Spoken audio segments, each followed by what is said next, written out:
Today was Friday, our first full day of vacation in sunny Southern California, and we had just returned from a trip to Knott's Berry Farm in Orange County. I had been there once before, many years ago when I was stationed at the now-closed Marine Corps Air Station at El Toro. We all had a great time, and since there were still a few hours of sunshine left, decided to spend some time in the pool. Before I continue, let me tell you a little bit about us. My name is Shane McKnight. I'm 39 years old, and I'm a lead software developer for an aerospace firm that specializes in avionics for military and commercial aircraft. It may seem strange to you that a software developer works in an environment like this, but you'd be surprised at how much software is used in modern aircraft. I started working there after graduating from college 13 years ago. I had spent 4 years in the service as an avionics technician working on fighter jets and was a perfect fit for the job. I met Kay shortly after arriving in town on a blind date. Kay is 3 years younger than me and works as a nurse at a fairly large medical clinic in the city. Her pretty face and long blonde hair attracted me from the beginning. We dated, fell in love, and got married. A couple years later, we bought a house on the outskirts of Pittsburgh, Pennsylvania. We have been married for 13 years and have 2 sons, John, who is now 10 years old, and Robert, who is only 2 years younger. Fortunately, they both prefer their mother, and I suspect they will soon be attracted to girls. John, like his mother, has blonde hair, but Robert's hair is more sandy in color, like Kay's father. Kay took Robert's pregnancy hard and convinced me to have a vasectomy after he was born.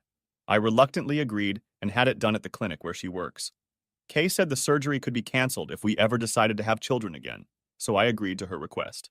As far as I could tell, we were doing well so far. We both had good jobs that we enjoyed, a nice house, 2 cars, 2 kids, and a fairly active life. I thought I had it all. Sure, we had problems in our marriage, just like everyone else. But we always seemed to be able to work things out. At the moment it happened, I had no idea that my whole world was about to come crashing down, and this would be the last weekend we would spend together as a family. As I watched, Kay put on her new bikini. She told me she had bought it for the trip, and I loved looking at her in it. At 36, she could pass for someone 5 or even 10 years younger than her. I whistled as I watched her show me the tight-fitting 2-piece suit. "Forget the pool," I told her. "Why don't we stay here and warm the bed?" She laughed and slapped my arm. "Is that all you think about?" she asked playfully.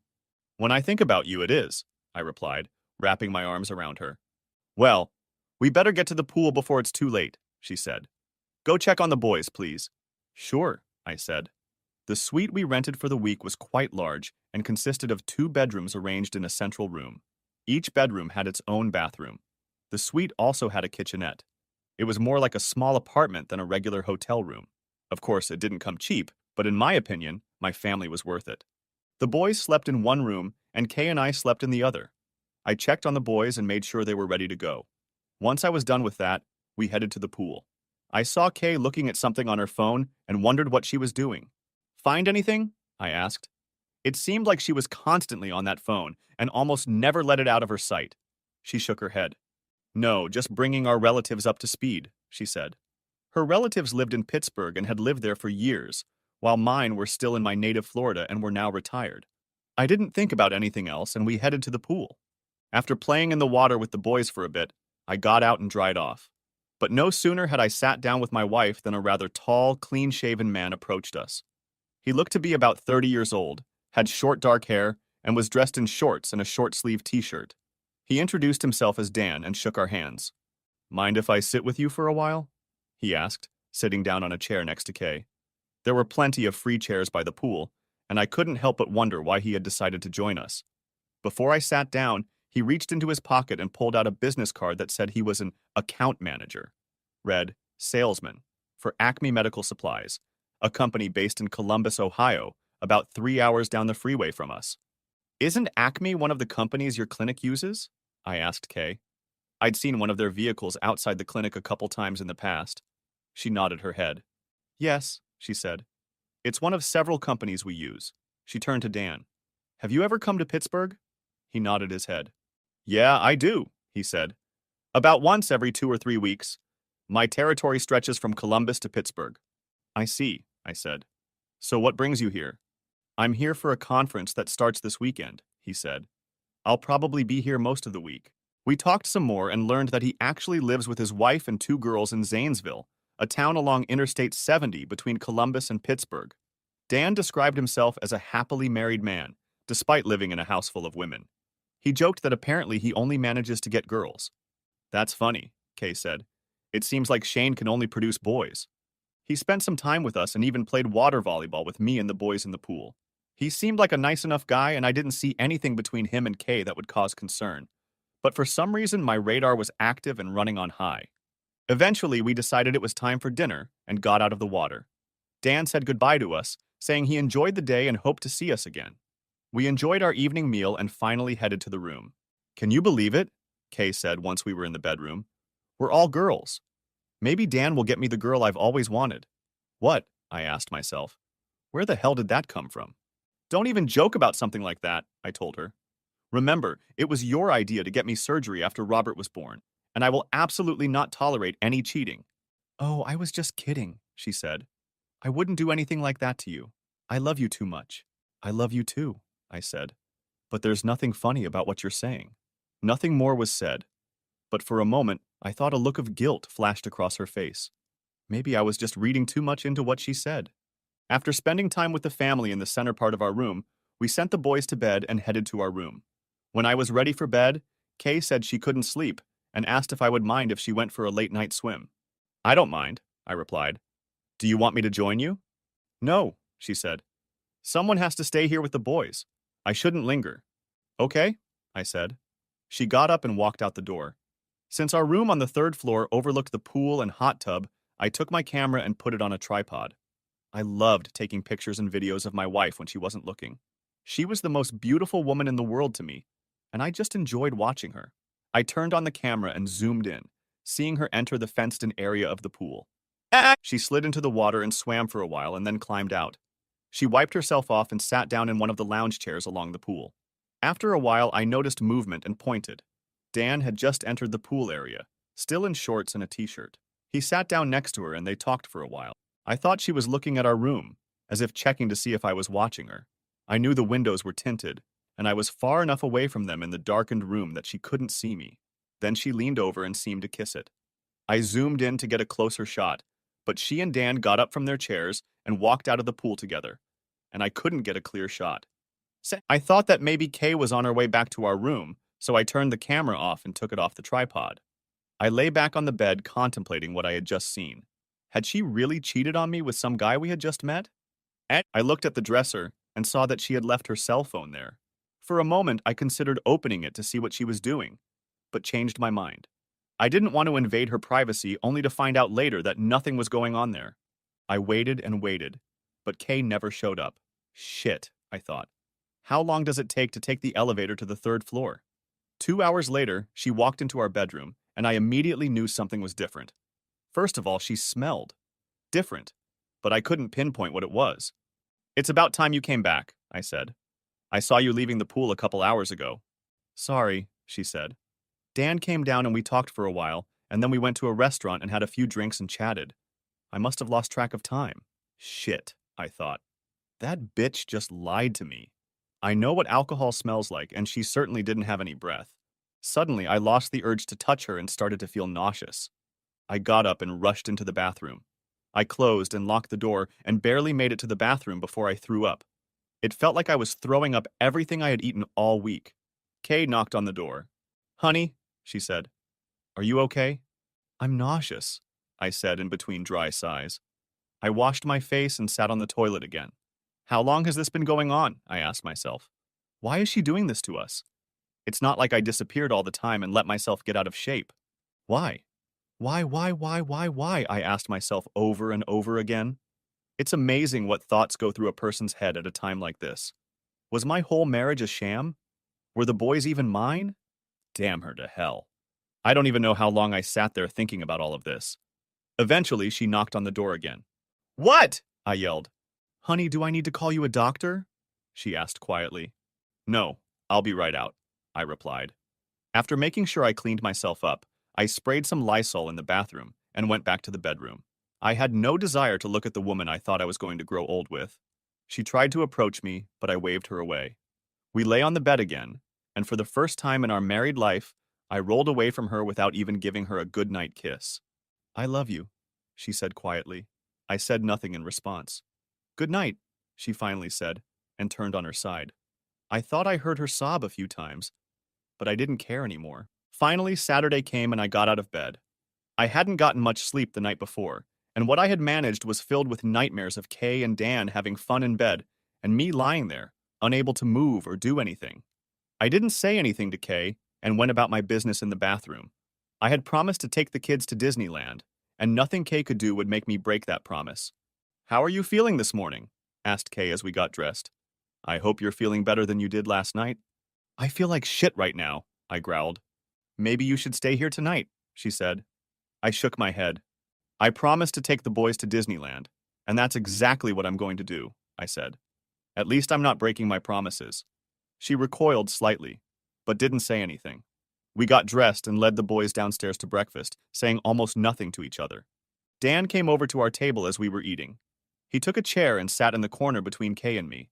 For a moment, I thought I saw a smirk appear on his face. Kay looked up at him, smiling. I felt like ripping his damn head off. So, what's on your agenda? He asked. We're going to Disneyland, Kay said. Oh, that sounds fun, he said. Mind if I come with you? I couldn't believe the nerve of this asshole. What about your convention? I asked, hoping I sounded neutral enough to keep both crooks off guard. Oh, there's just a bunch of boring seminars there today, he said. I've heard all that stuff before. Well, Dan, I think Shane wanted to make it a family outing, Kay said, looking at me. Good for you, I thought, even though it was a little late. Dan shrugged. That's right, Dan, I said. I promised my family a day at Disneyland, and that's exactly what I'm going to give them. I understand, he said. Family is the most important thing. Yeah, I thought. Too bad you didn't think of that when you entertained my wife last night. Maybe next time, he added. Not likely, I thought to myself. Have a good time, guys, he said as he stood up. We got up too, since everyone had already finished breakfast. As we were leaving, I thought I saw him signal Kay, telling her to call him later. What's gotten into you? She asked me as we boarded the bus to Disneyland. You were so cold to Dan. I could ask the same of you, dear wife, I said, putting emphasis on the word wife. Or I could ask, who attacked you?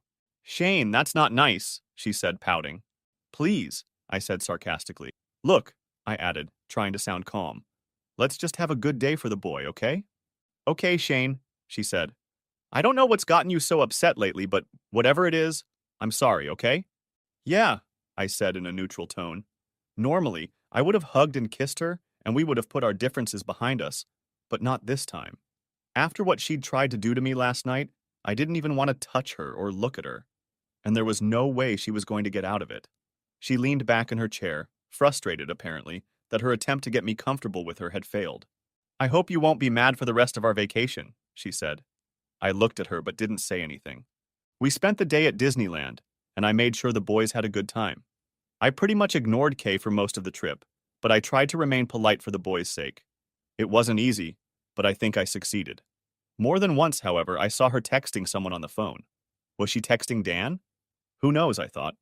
After lunch, the rather tired family crawled back onto the bus. I looked over at Kay as we sat down. So, did you have a good day? I asked. She nodded her head. Yeah, it was, she said. It would have been better if you had talked to me, though. I'm sorry, I said. I'm still not feeling very well after last night, I added. Right. Maybe you should try to get a good night's sleep tonight, she said. Yeah, maybe, I said. Right, I thought. As if a good night's sleep will get you out of cheating. Bitch. We drove the rest of the way in silence and had lunch when we got back to the hotel. Once we were in the room, I decided to try one last time with Kay. I walked over to her and hugged her. I'm sorry I've been such a bear, I said. Why don't we put the kids to bed and enjoy a private makeout session together? I'd love to, honey, she said. But I just recently got my period. I'm really sorry. What? I asked myself. I'm not a doctor, but I'm not stupid either. I knew her last period had ended the week before we left Pittsburgh. What kind of game was she playing? I'm sorry too, I said. Well, I'm tired. I think I need to lie down for a while. Why don't you do that, dear? She said. If you don't mind, I'm going to go down to the pool for a while. Yeah, go ahead, I said, resigned to the fact that she was probably going to be having fun with Dan for the next half hour. I watched her walk out the door. I pulled out my camera and set it up to see if I could catch them together. Sure enough, they met at the pool. This time I zoomed in to get a close-up shot of them. They talked for a bit before leaving. These were not the actions of people who had just met. This time I got clear photos and video. I was sure they were heading back to his room. I sat down on the bed and wondered what I should do. Part of me wanted to find his room number and go kick his ass, but I knew I would end up in jail. Then I saw that she had left her purse and phone on the dresser. I picked up the phone and saw that it was locked. I knew her passphrase was John's or Robert's birthday, so I tried using the month and day of John's birthday. Bingo. I was logged in. I started going through her text messages and only then realized what was going on. As far as I could tell, these two had been in a serious relationship for the past year. As it turned out, Dan was the Acme rep at the clinic where she worked and regularly stopped by every other week. During that time, they partied when they found the time. But things had changed dramatically in the last couple months. Kay had talked to Dan about getting pregnant with a girl and decided that he would be the best candidate to get her pregnant. She told him about our planned week-long vacation and actually suggested that he try to come to California so they could be together. Even worse was the fact that Dan's wife, Alicia, seemed to know about all their plans. Apparently, they had some sort of arrangement where each of them would have a different lover from time to time. Over the next few weeks, they made plans and schemed to put them into action. As soon as Dan was approved for a vacation, they set things up so that he would accidentally meet us at the pool. She would then find a way to spend time with him using me as a babysitter. Their ultimate plan was for her to spend every night in his room, and based on recent reports, that was supposed to start tonight. Worse, she had agreed to turn me down for the entire week. "What are you going to tell your husband?" he asked in one of the messages. "I'll tell him I'm getting my period," she wrote back. "He won't come near me while I'm on my period." "You know he's bound to suspect something," Dan texted her. "Not yet," she replied. "He'll know when you get pregnant," Dan texted. "Ha! He thinks boys are his too," she said in response. "But they aren't. I took a DNA test a year and a half ago to prove it. I'll email it to you." "Damn," he wrote back. "Why do you stay with him then?" "Because," she replied, "he's a good provider and great with the kids. Better yet, I don't have to worry about getting pregnant by him. After Robert was born, I talked him into having a vasectomy." "Do you know who the real fathers are?" he asked her.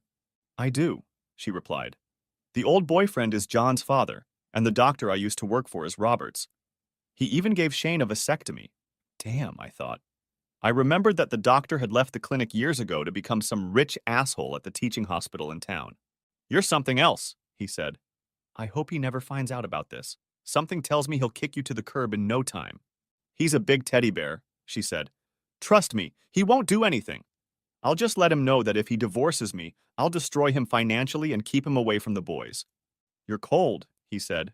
"Yes," she wrote. "The coldest. He hardly spoke to me at all this morning." "Maybe he's figured it out," Dan said. "No," she wrote back. "He doesn't understand anything as usual. Probably ate something." "Are we still on for tonight?" he asked. "Oh yeah," she replied. "I'll be at the pool like we agreed." "And how long are you going to stay?" asked Dan in response. "I should be back at the room around 8 in the morning or so," she said. "Then you have me all night. He wants to take us to the tar pits." Brea tar pits. "Boring." "Okay, I'll see you tonight," he said. "See you later, lover," she replied. Good thing Kay wasn't around at that moment. I had read stories where people said that the opposite of love was indifference, not hate. In my case, that wasn't the case. There was no indifference in me. It was, simply put, blind, seething hatred. The bitch had lied to me all these years and even robbed me of the opportunity to have a family of my own. I had to find out about the DNA test she was talking about, so I opened her cell phone email client and did a search. Sure enough, it was in a folder labeled Stuff. It was dated a little over a year and a half ago. I opened it and saw black and white proof of her perfidy. Somehow she had taken a sample from me and the boys. The test was unequivocal. Both boys were at best half-siblings with the same mother, but different fathers. The test showed that I could not be the father of either child. Annoyed beyond belief, I forwarded the document to my email and looked through the other emails she had saved. There were several of them, from Dan and other men, dating back about 8 years, just after Robert was born. Almost all of them were quite explicit, and some contained pictures and videos that I had forwarded to my account as well. I rummaged through her purse, which she had placed on the dresser. I found a package of birth control pills that didn't even have half of them in it. Why would she need these if I'm having a vasectomy? I asked myself. I found her day planner and looked through it. Kay has a habit of writing everything down, and I noticed a few days with DK written in red. Those must have been the days she dated Dan, I thought. 2 days before we left on vacation, I also found a notation that read, Stop BC. Another marking read, No S on the same day. It didn't take a rocket scientist to figure that out. No doubt she had stopped taking birth control and cut me off from the fun. Why, I wondered. With my vasectomy, I couldn't get her pregnant. Maybe she was saving herself for Dan and wanted to make sure he was the one to get her pregnant. I took a picture of the planner and birth control bills and put everything back. I looked at her phone, wondering what else I could get out of it. And then an idea hit me. A while back, the company I worked for decided that one of their junior developers might be passing trade secrets to a competitor, so they used an app that tracked all activity on his cell phone, from SMS text messages to phone calls to emails. Another app was used to record and transcribe all calls, with the recording saved on the device and archived either locally or on another server. This was a bit tricky, as federal laws pertain to phone records. As I recall, the information could be accessed from any device with the proper credentials. It turned out that the rumors were unfounded, but the developer was rebuked for being careless about personal security and given a stern lecture before being transferred to another department. I created an account to track all activities on Kay's cell phone number, and within minutes was able to access everything using my phone, tablet, or personal computer. I installed an app to record and transcribe all phone conversations. I knew it couldn't be used in court, but I figured all's fair in love and war. And in my opinion, Kay had just declared war. The third thing I did was install a phone lookup app to keep track of where her phone was at all times. That way, I reasoned, I could keep track of her whereabouts, assuming she had her phone with her, of course. I also decided to get myself and the boys away from Kay, so I looked up flight information and called the reservation desk. I found out that the flight to Pittsburgh was scheduled to leave shortly before midnight, so I made arrangements. The flight would land in about 4.5 hours, but there was a 3-hour time difference between the two cities. That would give me time to pack my bags, get to the Los Angeles airport, and go through security. By the time Kay returned, we would be in our hometown. I called my relatives, hoping I'd have time to talk to them before they went to bed. Luckily, Kay's parents and I got along great. They considered me the son they never had, and I considered them my second mom and dad. Kay's mom, Julie, answered the phone on the second ring. Hi, Mom, I said. I'm sorry to call so late, but I have a big favor to ask of you. Sure, Shane, Julie said. Is everything okay on the West Coast? Not really, Mom, I said. I'm bringing the kids home tonight and wondered if they could stay with you for a week. I'll explain when I get there. Well, of course they can stay here, she said. Is there something going on between you and Kay? Tina, I don't want to talk about it over the phone, I said. But I promise to bring you up to speed when I get there. And whatever you do, please don't say anything about anything to Kay. Okay, I promise, she said. Finished talking, I gathered my things and threw them into my suitcases. It took about 5 minutes, considering my anger. I went into the boys' room and shook them awake. Come on, guys, I said. Get up, we're leaving. You need to pack right now. They looked at me, scared and tired. What's going on? Asked John. It's an emergency, I said. We're going home. You guys are going to spend the rest of the week with your grandparents. Now get up. Move it. Where's Mom? Asked Robert. Isn't she coming? No, silly, she's with that Dan, said John. I looked at my 10-year-old son. Had he really seen something I had missed? How do you know that? I asked him. She's been texting him all day today, Dad, he said. Didn't you notice? Honestly, my attention had been on them for most of our trip to Disneyland, but I remembered seeing her talking on the phone. Yeah, I said. Come on, get a move on, guys. We're leaving in a few minutes. I helped them pack up and then wrote a note for Kay, figuring she wouldn't see it until morning. Kay, you weren't here when we got up this morning, so I took the kids out for the day. I might be late. I'll see you later, S, it said. I wondered if she would notice that I hadn't left a single affectionate word, but honestly, at that moment, I didn't care. I figured that if Kay stayed true to herself, she'd probably read the note and head back to Dan's without dignifying the place with a single glance. We picked up our luggage and headed to the front desk where I settled the bill and turned in my key card. I told the night manager that my wife was still in the room, and I didn't know how long she would be there. I hope you enjoyed your stay with us, the girl said. Yes, thank you, I replied. As we walked outside, I saw a van labeled Airport Shuttle and talked to the driver standing next to it. He got us into the van, loaded our luggage, and off we went. Turns out my timing was perfect. We got to the airline check-in counter, and my new reservation was confirmed. It took a while to get through security, but finally we were on the plane and headed to Pittsburgh. The boys were sound asleep within minutes of the plane taking off, but there was no way I was going to sleep. I pulled out my tablet and started researching Pennsylvania divorce law. Pennsylvania is a no-fault state, but state law does allow for divorces based on adultery or other reasons. The websites I looked at said that such divorces usually cost more and can take longer to resolve. As far as I could tell, I would have to pay child support. Part of me didn't mind, though, since I loved the boys I raised even though I wasn't their biological father. Our assets would be divided equally, but it looked like I would be able to avoid child support given the evidence of her years of cheating. It also looked like Kay would get physical custody of the boys, and I would become a weekend father to kids I had never raised. She'd probably get the house too, but I thought maybe I could talk her into buying out my half of the mortgage. I knew how much she made and mentally figured that if she budgeted carefully, she could get by, though it wouldn't be easy. In the end, I needed a really good lawyer, not just a paralegal filling in blank slips on pre-printed forms. I asked Cliff, my father-in-law, who happened to be a corporate lawyer, if he could recommend someone. I launched the Watcher app to see what was going on with Kay's phone. There was nothing new, but I saw that the app had finished archiving all the contents of her phone: text messages, photos, videos, emails, call logs, and more. I thought about going through it all again, but decided that for one 24-hour period, I was already grounded enough. I pondered for a while on what I could do to get back at the two cheaters. There was no way I was going to let this go unpunished.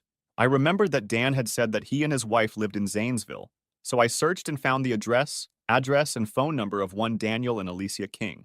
I decided that since she knew what they were up to, nothing good would come of it. Exhausted, I turned off the tablet and leaned back in my chair, hoping to get some sleep before the plane landed. I woke up just as the plane began to descend into Pittsburgh. We disembarked with the rest of the passengers, packed our bags, and headed to the car. I called Cliff and Julie to let them know we were back and on our way to their place. I pulled up to their driveway and carried the boys' things to the door. Julie and Cliff greeted us, gave the boys a big hug, and escorted me inside. I set the boys' luggage on the floor, and Julie hugged me. "What's going on, son?" she asked. "I thought everything was okay between you and Kay." "I thought it was too," I said. "But I found out it was all a lie." "What do you mean?" asked Cliff. I pulled out my tablet and showed them the DNA test document from Kay's emails and her messages with Dan. "Oh my God," Julie said. "How could she have been so stupid?" "I'm sorry, Shane. I thought she outgrew all that stupidity after she married you." "What do you mean?" I asked. "Kay was a bit of a wild child in her younger years," she said. "It started in high school, and when she went to college, it only got worse. She was one of those girls you see on stage during spring break, taking off her clothes. She was constantly dating one guy and another. She was engaged for a while, but then they broke up. She told us they just drifted apart." "She never told me anything about that," I said. "Yeah, it was when she was in college," Julie said. "What was that guy's name?" she asked, turning to Cliff. "Oh yeah, Mike, something like that. Mike Jacques. They went to high school together. I think I still have a picture of them going to prom." She pulled a photo album from the shelf and opened it, flipping through a few pages. "Here it is," she said, showing me the picture. I looked at the picture of a much younger Kay and her date at the high school prom and immediately noticed something. Mike, her date, looked a lot like John. I showed the picture to Julie. "Is it just me, or does he look strikingly like John?" I asked. Julie and Cliff looked at the picture. "I think you're right," she said. "They look an awful lot alike, don't they, Cliff?" she asked, looking at her husband. He nodded his head. "Of course they look alike," Cliff said. He looked at me. "Do you think he could be John's biological father?" "It looks like it to me," I said. "But it would take a DNA test to prove it. Do you know if this guy is still in town?" "Yes," Julie said. "His family has owned a deli here for years. He makes the best pastrami. I think he still works there." She wrote something on a piece of paper and held it out to me. It was the name and general location of the deli. "We'll have to pay this guy a visit," I thought to myself. I looked at Cliff. "Can you recommend a good divorce lawyer?" I asked. "I can," he replied. "Are you sure this is something you want to pursue?" "Absolutely," I said. "Kay has lied to me for the last 13 years, and now she's denied me my own children. Even now, she's copulating with some traveling salesman in a hotel room in California." "I understand, son," he said. "Look, I'm disgusted by what she did. You've been very good to her, and I think of you as my own son. But she's my daughter, and I still love her. Do what you need to do, but promise me one thing." "What's that?" I asked. "Promise me you won't physically hurt her," he said. I nodded my head. I realized what he was getting at. "I promise," I said. "Thank you," he said. "Also, we'd like you to come over for dinner tonight with us and the kids. I'd like us to sit down and talk about everything in detail." "I'll be here," I said. He pulled out his wallet and handed me a business card. "Marion Hawkins," it read with an address and phone number. "From what I've heard, she's the best in the business," he said. "I worked with her a few years ago. She hates crooks fiercely. I suggest you call her office early Monday morning." "Thanks," I said. "I'll see you tonight, and please don't let Kay know we're here." "Mom is the word," Julie said. We said goodbye and I hugged the boys, promising to come back tonight. I left and headed toward the place I used to call home. Without Kay and the boys, it seemed so dark, so empty. Everywhere I looked, everything brought thoughts of happier times. Tears came to my eyes at the realization that those happy times were gone forever, tainted by her lies and deceit. I wiped the tears away and headed upstairs to my bedroom, vowing never to cry over Kay again. As I looked at myself in the bathroom mirror, I realized that I hadn't slept properly in almost 2 days. "God," I said to myself, "I look like shit." I brushed my teeth and crawled under the covers. I fell asleep almost as soon as my head touched the pillow. Kay. I walked into our hotel room at 8 o'clock on Sunday morning, hoping to see my husband and boys. I didn't know what to expect after the way Shane had treated me the day before, and honestly, I was a little scared. Thankfully, I had showered before leaving Dan's room this morning. The last thing I wanted was for Shane to smell my lover on me. I opened the door, expecting to be bombarded by the noise of 3 men getting ready for the workday. Or rather, 1 man and 2 restless boys. But instead, there was deathly silence. I wondered what was wrong and went into my room with Shane. He wasn't there, but I saw a note on the dresser. "Kay, you weren't here when we got up this morning, so I took the kids out for the day. I might be late. See you later." S, it read. Short, concise, and to the point. Just like my husband, I thought. I noticed that it didn't include the usual affectionate words he usually left. Not even a single "love you" or anything. Maybe he was still reeling from Friday night. Whatever, I thought. I decided there was no point in trying to call or text. Judging by his mood last night, it wouldn't do me any good.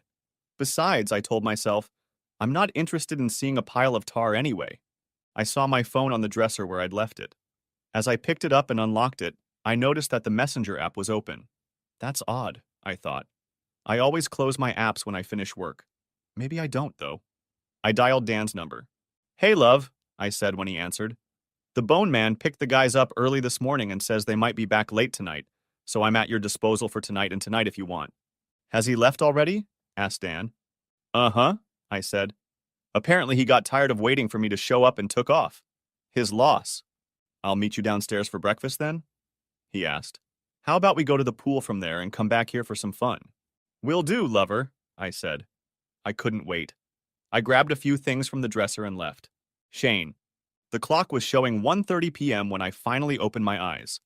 I must have been more tired than I thought. I got up, wiped my eyes from sleep, and headed to the bathroom. It was a good thing today was Sunday.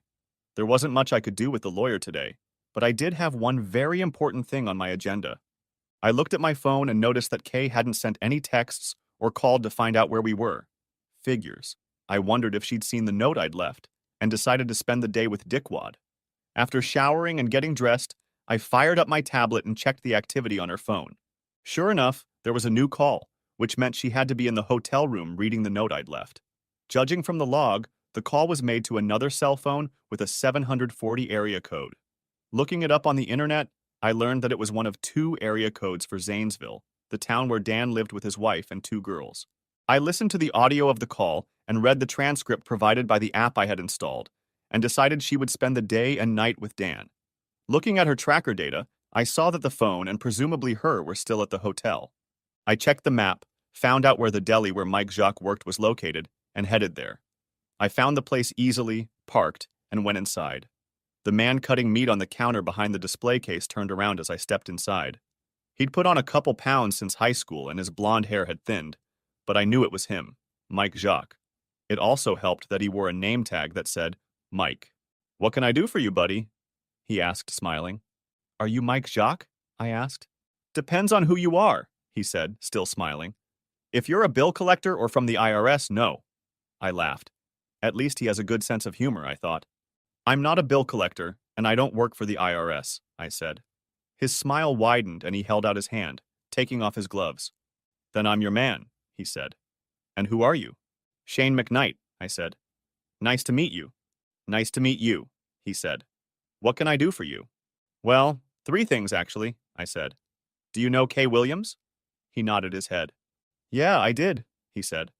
Back in high school and college. I heard she got married. Yeah, I said. She married me about 13 years ago. I see, he said, and the smile disappeared from his face. I understand you and she were once engaged, I said. He nodded his head. Yes, he said. But that was a long time ago. We were both in college at the time. If you don't mind me asking, what happened? I asked. Well, I caught her with another man, he said. I was hoping she'd keep her promise to be faithful, but apparently she couldn't, so I broke up with her. You took her to your high school prom, right? I asked. Yeah, a long time ago, he replied. Look, you didn't know her then. She was pretty wild. I thought she'd settle down as she got older, but I guess that didn't happen. Right. Do you remember seeing her about 11 years ago or so? I asked. His face turned red. Yeah, he said quietly. She came here to the deli around closing time and said she wanted to talk to me. I thought maybe she wanted to come back to me, but I saw her wedding rings and changed my mind. She said she wanted to make amends for what she did to me in college. She said she wanted me to get her pregnant. I asked her about her husband. I think it was you. And she said you enjoyed her having fun with other men. Said it was a game the 2 of you played together. Not exactly like that, I said. I see, he said back. Doesn't go too well with that ring, does it? I asked, looking at the wedding band he was wearing. He looked at it for a moment before answering. I wasn't married yet at the time, he said. I met my wife about 6 months after that day. Did you ever hear back from Kay? I asked. Yes, he replied. She came and said she had a baby boy, named him Jim or something. John, I said. I pulled out my phone and showed him a picture of John. Striking resemblance, don't you think? Yeah, he said. Pretty boy. I guess you want to mess with me now, right? I shook my head. It's a little late for that, I said. But there is something you can do for me. What's that? He asked. Are you willing to testify in court? I asked. To tell the judge what you just told me? Maybe swear an oath? I suppose I could do that, he said. After all, it looks like she was playing both of us. It does, I said. Besides, would you be willing to undergo DNA testing to make sure you're John's biological father? Are you planning on coming to me for support or something? He asked nervously. I shook my head. I don't know what the court will rule, I said. My name is on the birth certificate, and I've been raising him for the last 10 years. I don't know what Kay or her lawyer will do. He thought for a moment before answering. Okay, he said. I'll do it. What do I need to do? I pulled out a plastic bag with a cotton swab. Just let me take some saliva from your cheek, I said. I'll take it from there. He opened his mouth, and I slipped the Q-tip into his mouth. I put the cotton swab back in the bag, made a mark on it, and put it back in my pocket. There's something else, I said. What? He asked. I'll have a pound of your pastrami, please, I said. I'll pay for it. His face spread into a huge grin. I see you have good taste, he said. You know, we make the best pastrami in the state. So I've heard, I said. He held out a small piece for me to sample. It was, without a doubt, the best pastrami I had ever tasted. Very tasty, I said. If you'd like, I'll add a sandwich for you at no extra charge, he said. Sounds good, Mike, I said. Please do. I haven't had lunch yet. He weighed out a pound of meat, put it in a bag, and took more meat and made the sandwich, wrapping it in paper after he was done. I thanked him, paying for the pastrami. Shane, you seem like a real professional, he said. I'm really sorry about that, and I hope it works out for you. Thanks, Mike, I said. And thanks for your honesty. I'll see you around. See ya, he said as I walked out. I drove home, taking a few bites from my sandwich as I went. I had another important item on my agenda. I put the packaged meat in the fridge and finished the sandwich Mike had made for me. Pulling out my tablet, I checked to see if there was any new activity on Kay's phone since this morning. There wasn't. She didn't even seem to be interested in whether the boys and I were okay. I decided to go through her emails and messages again to see what else I could find. I started at the beginning and found several exchanges between her and Dr. Winstead, the doctor who performed my vasectomy. He made it clear to her that he didn't want to know anything about the baby he was carrying and asked if she had contacted me about the vasectomy, as he had suggested. Yes, I have, she answered him. And he was fine with it.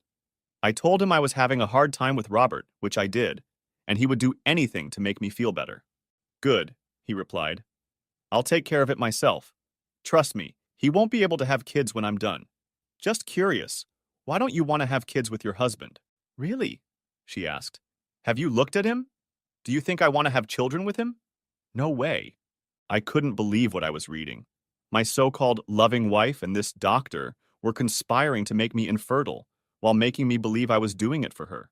And the thought that she really didn't want children with me pierced me to the core. Why did she even marry me if she had those feelings? And I went through some more of her emails and pulled up some pictures and videos of her cheating. I copied it all onto a flash drive to use in the divorce. I continued going through her emails and found that after good old Dr. Winstead left the clinic, she had dates with at least 5 other men. Judging by the dates on the emails, many of her affairs had taken place while I was away from home. Of course, I didn't travel much for work, but I did have to go out a few times to oversee software upgrades on old avionics or to observe test flights of new equipment we were developing. Mostly, I had to travel 3 or 4 times a year. Then she met Dan, and things changed dramatically. It turned out that Dan and his wife were into an unusual club and wanted to get Kay and me involved as well. Kay told them that I would never agree to that, and they decided to keep the affair between the 3 of them going. I sat there wondering how I might not have noticed this before. Had I been so blinded by my love for her that I just hadn't noticed it? How much longer would this betrayal have gone on if I hadn't found out? Worse, how would I have explained it to the boys? I had always told them that honesty was always best, even if it hurt. I knew one day I'd have to tell them that. Damn her, I thought. Damn her to hell. I looked at the clock and realized that I would have to leave soon to have dinner with the boys and my in-laws. I showered again, feeling dirty after looking at Kay's emails and messages.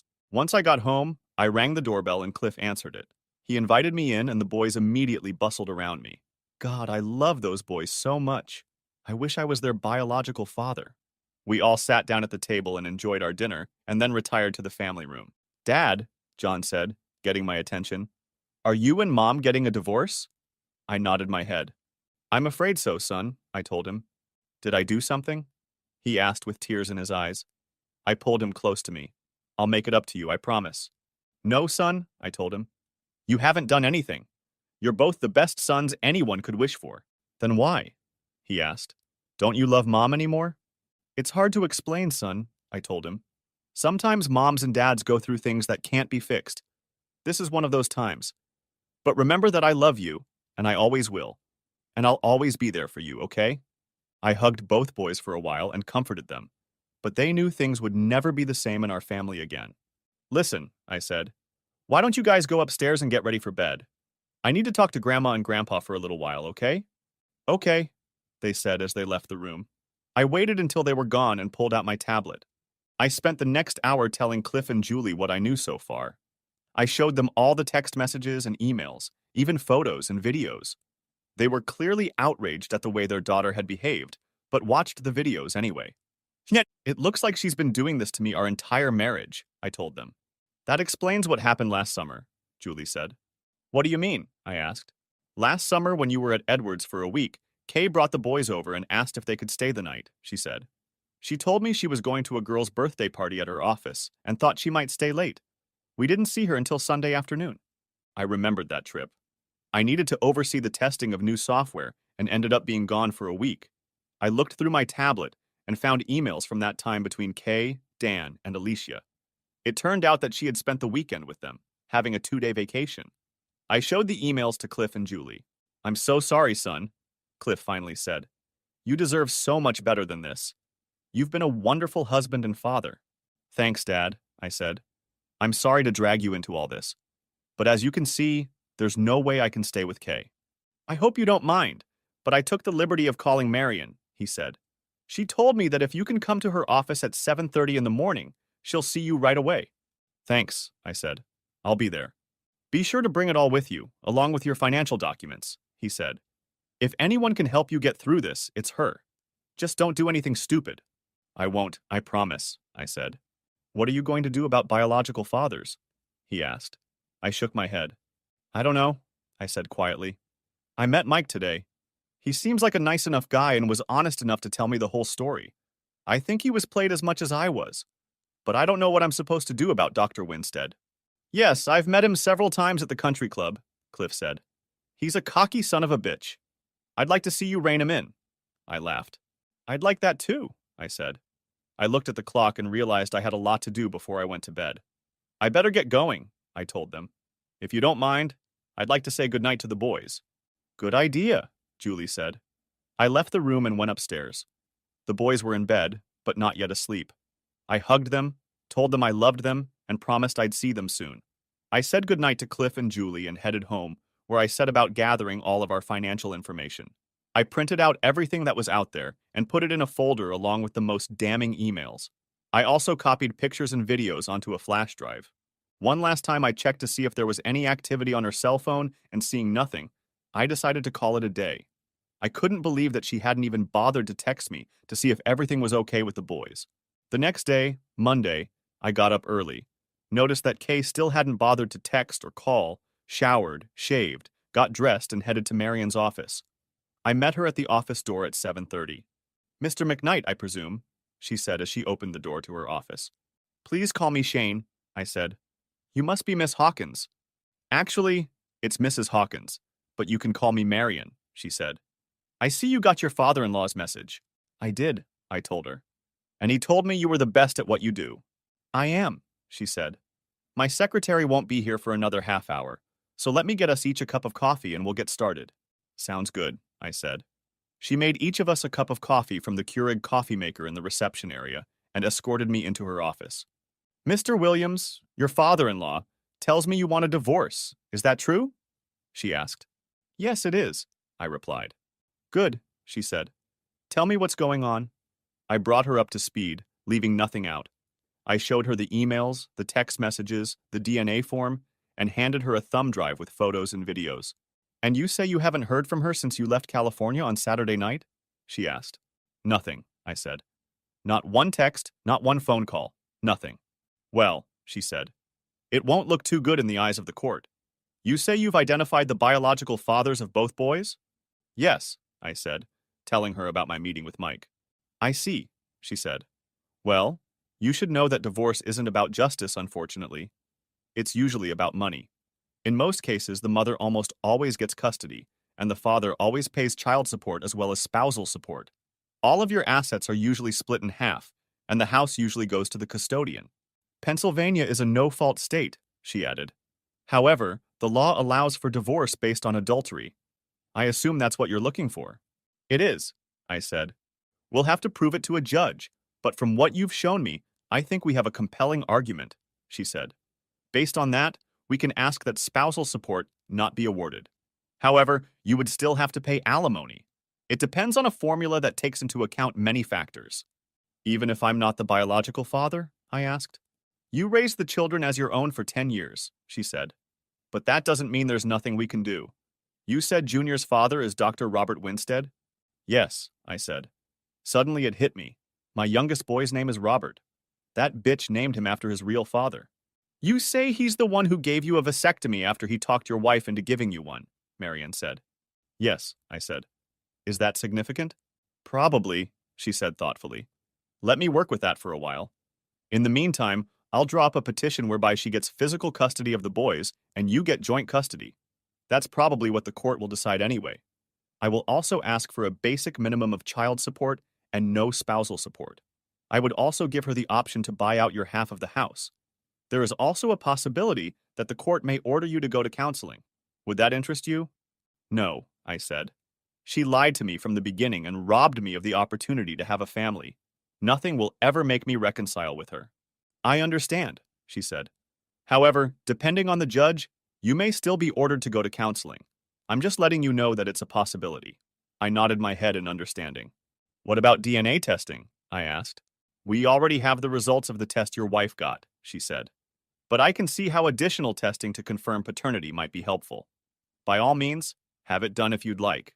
We talked some more, and she gave me a list of things to help protect myself financially. After making all her notes, she stopped and looked at me. When do you want it serviced? She asked. As soon as possible, I replied.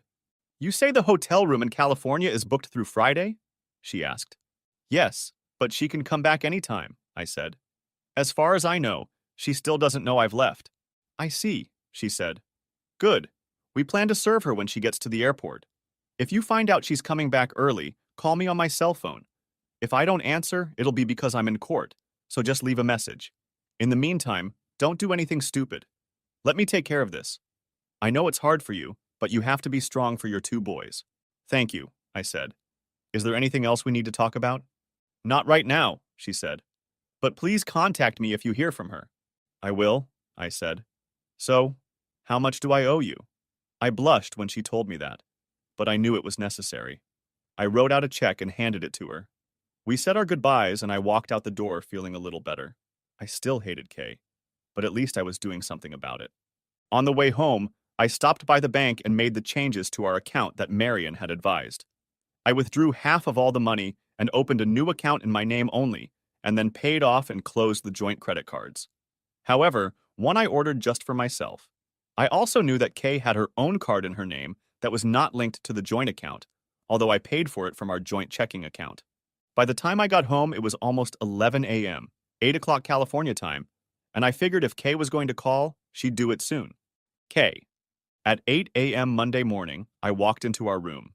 I paused before entering the room, not knowing what I would find there. I hadn't heard from him yesterday, and I was a little worried about the boys. I knew they were safe with Shane, but it would be nice to hear something. I slid the keycard into the slot and opened the door, hearing the latch unlock. When I entered the house, it was eerily quiet. Almost too quiet. Where were they? I hadn't seen them at the restaurant. Had they already left for the day? I called out to them, but no one answered. I went into the boys' room and saw that both beds were made. I didn't see the usual mess of toys and clothes and wondered what was going on.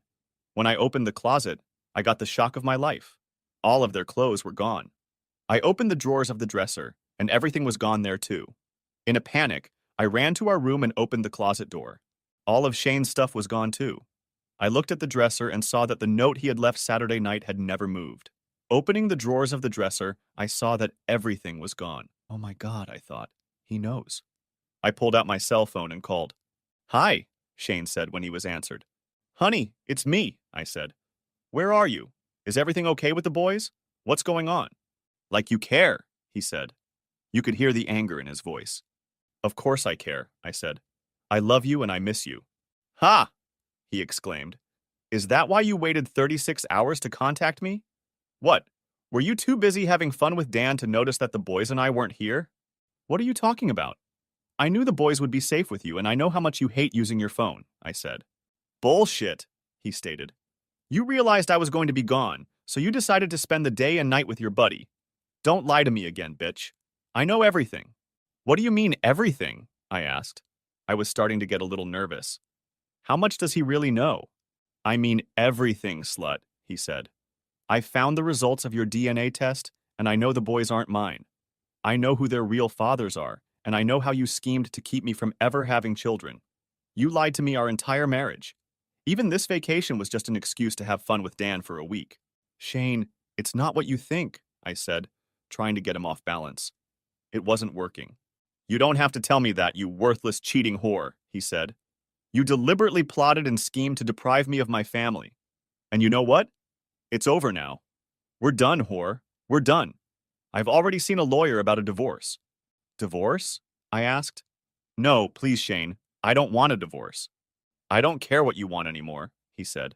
Shane, please let me come home and we can talk this out like adults, I said. I realize you're angry right now, but we can work this out. There's nothing to settle, slut, he said. The room is paid for through Friday, so you can stay there. You'll be handed the papers when you get back. By the way, you should know that I canceled your joint credit card and debit card, but you still have your personal card. Shane, please, I started, but he was already done talking. I stood and stared at the phone, contemplating whether or not I should call back. Figuring it wouldn't do any good, I decided not to call. The more I thought about what he said, the angrier I got. Yes, I had cheated on Shane over the years. Many times. I had always been a little wild, and I thought things would change when I got married. I stayed faithful to Shane for the first 2 years of our marriage, but the old desires started to come back. Around this time, we started talking about starting a family, and I made a unilateral decision that changed everything, at least for me. I decided to let Mike, my ex-fiancé, get me pregnant. I justified it to Mike by saying that I owed it to him. Yes, I lied a little when he asked me about my husband, but the truth was that I never really wanted kids with Shane. It's not that he was ugly or anything. He's no Quasimodo, but he's certainly no Brad Pitt, if you know what I mean. It wasn't easy for me at first, and I did my best to keep Shane from finding out. I usually waited until he was away on one of his trips, so I would have time to enjoy myself and get cleaned up. It wasn't easy since he only went away a few times a year. I had a few more lovers after John was born, but I always made sure Shane didn't find out. I started using some of my free time to spend my days with different men. Some of my lovers took pictures and made videos, sending them to me as keepsakes. A couple of years after Mike, I started having an affair with Dr. Winstead, one of my bosses at work. I ended up getting pregnant with Robert. Yes, I named the boy after his real father, even though he wanted nothing to do with his offspring. I took a chance that Shane wouldn't find out, and so far my secret was safe. Dr. Winstead advised me to give Shane a vasectomy after Robert was born. I thought it was a dishonest idea and suggested it to my clueless husband. He bought my lie and agreed to the vasectomy, and I made sure Dr. Winstead performed the procedure. After Robert was born, I dated several men again, trying to be as inconspicuous as possible. I never denied Shane anything and promised myself I wouldn't disrespect him by giving him sloppy seconds. As long as he remains in the dark, I thought, everything will be okay. Somewhere along the way, I met Mac. It's not his real name, of course, but that's what everyone calls him. We slept together a few times, after which he made me an offer that promised to be very lucrative. Everything we did was for cash, and by now I had managed to amass a good amount of capital. I decided to use it as a backup in case Shane suddenly decided to leave me. Yes, some of what I was doing for Mac was outside the law, but he assured me that everything would be okay if I kept my cool. Around the same time that I met Mac, I decided to verify that neither of the boys were Shane's father and took a DNA test. I was pleased with the result and decided to keep the document for future reference. I knew the time would come when I would have to tell my husband the truth. I knew he would be shocked, but I didn't care. After all, what could he do? Put the babies back in my womb? I know some would think me evil for denying Shane children, but I decided it was my right to decide who would be the father to my offspring, as I thought Shane's reaction to what he found out was over the top. We'd been through a lot over the years, and I saw no reason why it should be any different. In my wildest dreams, I never thought he would actually go through with the divorce. In the past, he had always deferred to me. Until Friday night, I had never seen him get angry or really upset about anything. But the more I thought about the fact that he called me a slut, the angrier I got. Yes, I'm a slut. But, I asked myself, how dare he call me that? I'll show him, I thought to myself. He thinks I'm a slut. I'll show him what a slut I can be. A plan began to form in my head. What the hell, I thought to myself. And then another thought hit me. Shane had said he knew everything, and that really bothered me. If he really does know everything, like he said, I could end up in jail. I opened my contact list and made another call. McGregor, a male voice said. Mac, I answered. It's me, Kay. Hi, Kay, he said. How's California? Having a good tan? Yeah, fun, I said. We've got a problem. Shane knows. He said he knows everything. Shit, Mac said. Part 2. Shane. I had just finished talking to Kay, deciding I couldn't take any more of her stamps and bullshit. I waited a few minutes and checked that the app I had installed on her phone Saturday night had downloaded the audio file along with a transcript of the conversation.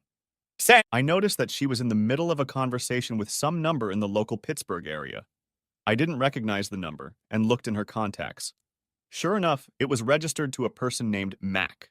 I waited for the conversation to end and gave the app time to copy the audio file and transcript to the cloud. After about half an hour, I saw that they were both available. I opened the transcript and printed it out so I could read it while listening to the conversation. Sitting down at my desk again with the transcript in hand, I opened the audio file and pressed the play button. McGregor, said a male voice. Mac, Kay replied. It's me, Kay. Hi, Kay, McGregor said. How's California? Having a good tan? Yeah, fun, she answered him. We've got a problem. Shane knows. He said he knows everything. Shit, Mac said.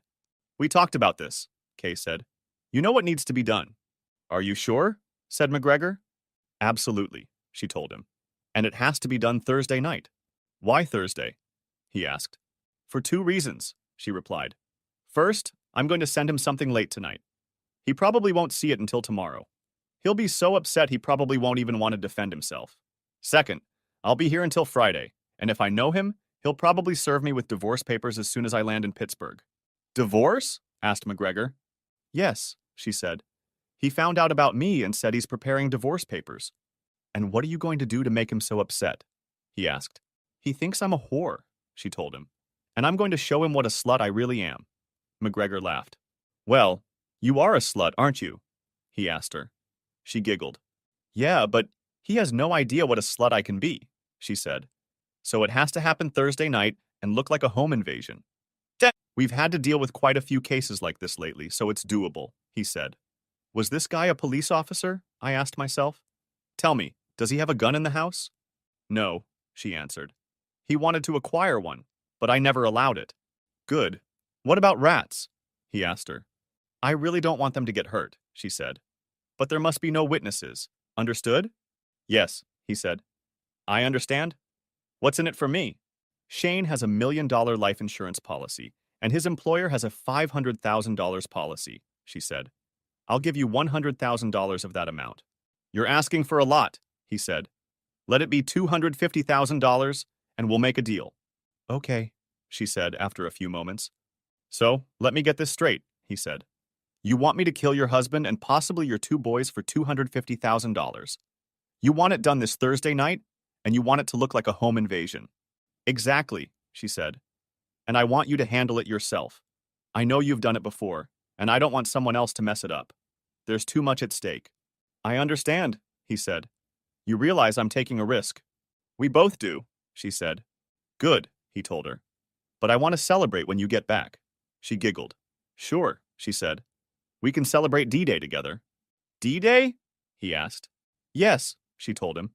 The day Shane died. They laughed. I've got to go. I won't call until I get back. Don't worry, I'll act like a distraught widow and no one will ever know the truth. Okay, he said. I'll text you when it's ready. I can't wait, she said. We'll talk later. Bye, he said, and ended the conversation. I sat there stunned, unable to believe what I had just heard. My so-called loving wife had just promised to pay some asshole $250,000 to get me, and possibly the boys killed this Thursday night. Why the hell did she get into this? I asked myself. And who is this McGregor guy? What is he? A cop? And what are they doing so bad that me and the boys have to be destroyed? I sent the audio file and transcript to Marion's email address and called her when I was sure the email had been sent. She answered on the second ring. Marion Hawkins, she said when she answered. Marion, this is Shane McKnight, I said. I just sent you a couple files. I intercepted a conversation between Kay and some guy named McGregor, and they just plotted to destroy me and the boys this Thursday. What? She asked, shocked. Are you sure about that? I'm absolutely sure of it, I said. I sent you the audio file and the transcript. How did you get the audio file and the transcript? She asked. Never mind, you can explain it later. I just finished a case and I'm on my way to the office now. I want you to come in right now. I'll clear my calendar, call the DA's office and my private investigator. On my way, I said, ending the conversation. Grabbing my tablet and laptop, as well as a printout of the transcript just in case, I hit the road. When I got to Marion's office, I noticed that two men were next to her, reviewing the transcript. Marion waved me over and closed the door. She introduced them to me. Bill Rollins was her private investigator, and the other man was Ryan Jacobs, an assistant district attorney. Can you tell me how you got this? Asked Ryan. I told him about the apps I had installed on Kay's phone, one that archived all the data from her device, including emails, text messages, videos, and photos, and another that recorded her calls and stored them in the cloud as audio files. It also decrypted her calls, saving the text files in a remote location. I'm not sure we can use this as evidence in court, given the way you got it, he told me. Look, Mr. Jacobs, I said. The phones and services are in my name and I pay the bills. That's why I don't use my phone for anything other than making calls. Are you willing to testify under oath? He asked me. Absolutely, I said. I'll even give you access to everything I have so you can review it all for yourself. I need to talk to my boss about it first, he said. Do you even know who this McGregor guy is? I shook my head. Not directly, I said. I know Kay had an affair with him a couple years ago, judging from her emails. He even sent her some pictures and videos. Show me, he said. I pulled out my laptop and, using the Wi-Fi in Marion's office, logged into the cloud account where Kay's phone was archived. I went into the stuff folder and found the emails. In one of the emails was a rather long video of her having fun with this guy. We watched until we came across a frame that clearly showed his face. Shit, Bill said. I know that guy. Who is he? I asked. That's Alfred McGregor, he said. He's one of Pittsburgh's finest, captain of the police department. Are you sure about that? Asked Ryan. Absolutely, said Bill. Ryan stared at the frame for a few seconds. I think you're right, he said. Can you print this out? He asked Marion. She nodded her head. Give me a second to plug this laptop into my desktop printer, she said, and grabbed a USB cable. Soon we had a color picture of McGregor with Kay. Ryan looked at me before he spoke again. Can you give me access to all this information? He asked. I can, I replied. Do you have a laptop? He nodded, then opened his bag and pulled out a computer. He started it up and connected to Marion's Wi-Fi. In no time at all, I had it set up to watch everything that was going on. I think it would be best if we put Mr. McKnight in protective custody until we get this all sorted out, he said to Marion. She shook her head and rejected his suggestion. No way, she said. First of all, he has 2 little boys to take care of. Second, if you put my client in protective custody, you'll be signing his death warrant. There's no way I'm going to let you put him in a position where this McGregor can get a hold of him. I have a couple guys I can spare to guard him, Bill said. Marion nodded her head. Do it, she said. Ryan looked back at me before he spoke again. Do you have any idea why they want to destroy you? He asked. I pulled out my laptop and showed them the emails I'd found between Kay and Alfred. I don't know what any of this means, I said. But I found this by looking through her emails. They went through all the emails I'd brought, and as I watched them, Ryan's eyes widened. Holy shit, he said. What? Asked Marion. Our office has been working with the Drug and Alcohol Administration on the increasing cases of prescription drugs on the black market. They're trying to find the source, but so far they've had no luck, he said. He looked at me. Where does your wife work? He asked. I told him about her work at the clinic. You think my wife is the source of these drugs? I asked. That's exactly what these emails indicate, he said. It looks like McGregor is involved in this case too. If your wife thinks you know about all this, she'll probably want you out of the way. He turned to Marion again. Are you sure you don't want to take your client into protective custody? To make it easier for McGregor to get to him? She asked. Hell no. I want McGregor behind bars immediately. It's not that easy, Ryan said. We need to go through channels, get internal affairs involved, investigate. We're talking about a police captain, not some rookie. It's going to take time. We don't have time for your political bullshit, Marion said angrily. By the time you go through normal channels, I'll already be on Social Security and my client will be dead. We know McGregor plans to take him down on Thursday. That gives us less than 3 days. What do you want me to do? Asked Ryan. Call your boss right now, she said. He's probably at lunch right now, said Ryan. I know he's there, Marion said. He's probably on his way back to his car right now. Call him and put him on speakerphone. Ryan nodded his head and pulled out his cell phone. He put it on speaker and placed the phone on Marion's desk. Giles, the man said as he picked up the phone. Boss, this is Ryan Jacobs, Ryan said. I'm with Marion Hawkins and her client, and it seems we have a problem. Oh, asked Giles. What kind of problem? Can't it wait until I get back to the office? I just finished lunch. Ryan looked at Marion, who grinned back with a disgusted smirk on her face. Not exactly, Marion said. We have evidence that one of our esteemed police captains may be involved in a murder-for-hire scheme and a plot to distribute stolen drugs. Who is this police captain, Marion? Asked Giles. McGregor, said Ryan. Al McGregor. No way, said Giles. He's one of our highest-ranking officers. I can't believe he could be involved in something like this. We have some pretty compelling evidence, boss, said Ryan. What kind? Asked Giles. A recorded phone conversation, as well as a slew of incriminating emails, said Ryan. Shit, said Giles. We don't have time for political crap, Giles, said Marion. According to what we have, the murder is supposed to happen Thursday night, and it involves children. Shit, Giles said. You already said that, Giles, Marion said. And what are you going to do about it? Fine, Giles said. Ryan, let Jenkins take over your business for a couple days. I want you to work only on this and bring me a solid case in 48 hours. Can you do that? Can do it, Ryan said. Keep that to yourself, Giles said. In the meantime, I'll put a bug in the chief's ear and we'll alert IA. If there's anything to it, we'll get it off the street as soon as possible. Will that satisfy you, counselor? For now, Marion said. But so help me, Giles. If anything happens to my client and his kids, I'm going to make such a fuss you won't believe it. And you can kiss your re-election goodbye. Don't worry, Marion, Giles said. I'll do my job. I hope so, Giles, she said. I really hope so. Ryan finished talking and gathered his gear. I'd better get started right now, he said. We definitely need to issue a warrant for your wife's arrest. You say she's due back on Friday? I nodded my head.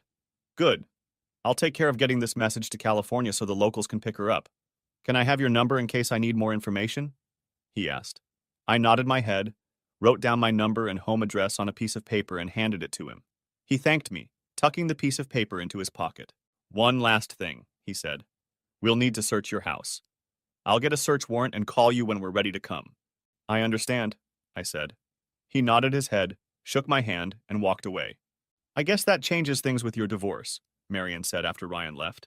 You think so? I asked sarcastically. I'm sorry, I said, seeing her reaction. The whole thing really pissed me off. It's not your fault. It's okay, Shane, she said. I'd be a little pissed off too if I were you. So, I take it you want custody in the house? Yes, I said. I doubt she'll be able to pay child support while in jail. I doubt it myself, she said. We'll figure something out.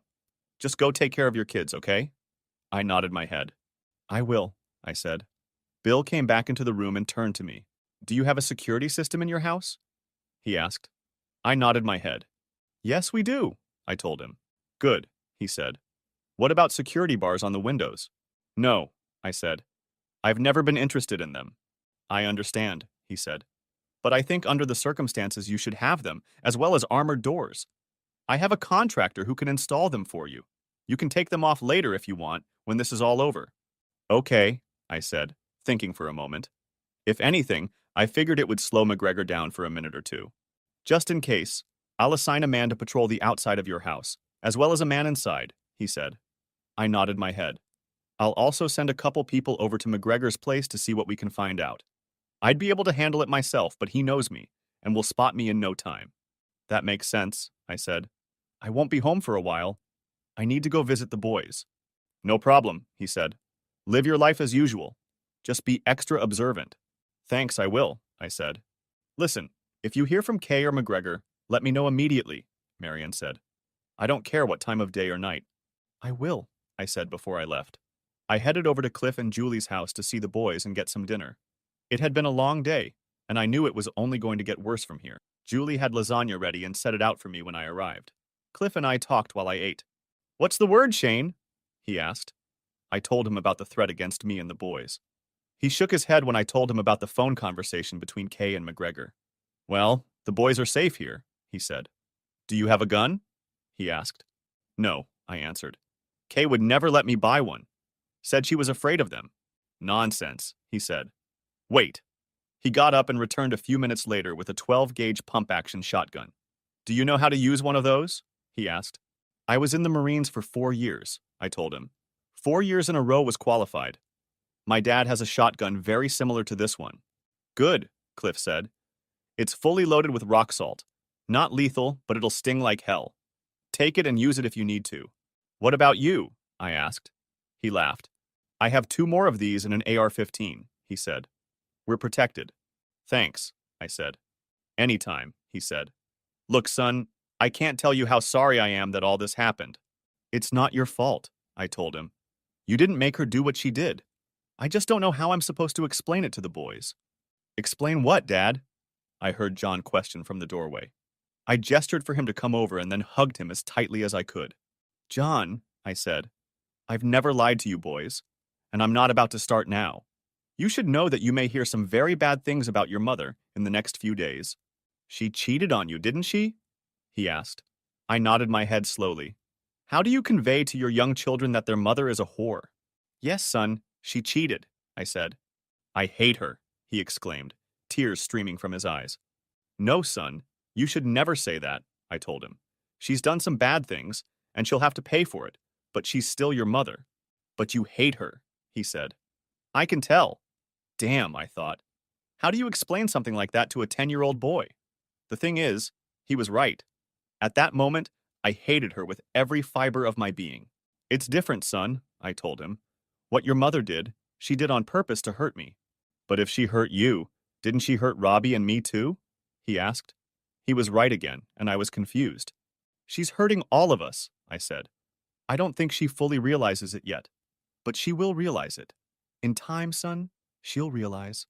John wrapped his arms around me and buried his face in my shoulder. I could feel his tears as he cried. I love you, son, I said, and I always will. I love you too, Daddy, he said. I hugged him for what seemed like an eternity. Then my phone buzzed. I pulled it out and saw Ryan's number on the screen. We're ready to go search your house, Mr. McKnight, he said when I answered. Thanks, Ryan, I said. I'm on my way. I sat John down and explained that I had to go home. By then, Robert had walked into the room. I hugged the boys, kissed them goodbye, and shook Cliff's hand. Julie hugged me at the door. I promised to bring them up to speed the next time I saw them, and left with shotgun in hand. I got home just as Bill's contractors were putting the finishing touches on the security bars covering the windows. They had also installed the armored doors, and the foreman handed me the keys.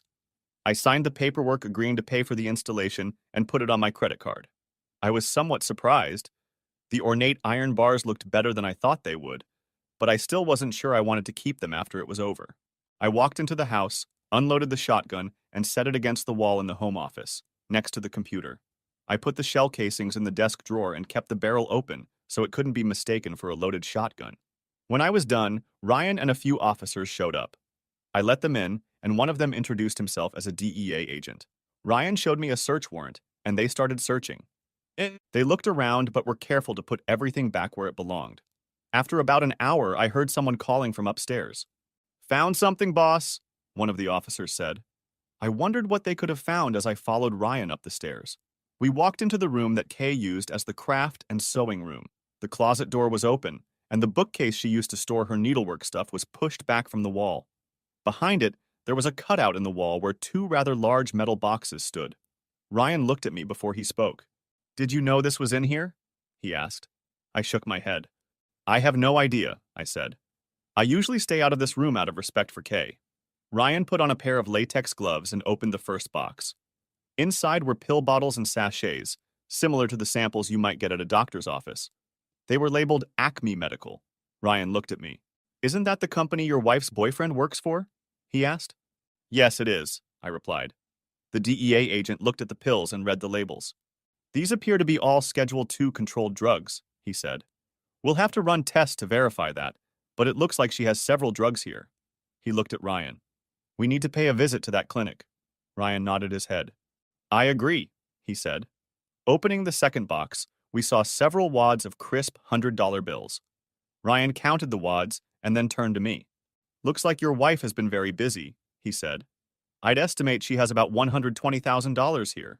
I shook my head in shock. In the box, we also saw an envelope. Ryan pulled it out and looked inside. There was a statement from a local bank saying that she had another $150,000 stashed away in a savings account. It looked like she'd been making deposits regularly for the last year and a half, careful not to exceed the $10,000 limit. It looks like she structured her deposits. Were you aware of that? He asked. I understood the basic idea of structuring, where people intentionally segregate cash deposits to avoid being subject to mandatory reporting. I'd heard stories of business owners caught doing this, and from what I'd heard, some of them had lost all their money and were facing several years in jail. No idea, I said. Ryan handed the boxes to a technician who checked them for fingerprints. Ryan looked around some more and saw Kay's laptop on her desk. We're going to have to confiscate that, he said. I nodded my head in understanding. And this, he added, opening one of the desk drawers and seeing several folders of papers I'd never seen before. In one of the drawers was a key I had never seen before. It looked like a mailbox key. Ryan picked it up and examined it closely before placing it in a plastic bag. After looking around some more, he led me out of the room and spoke to me privately.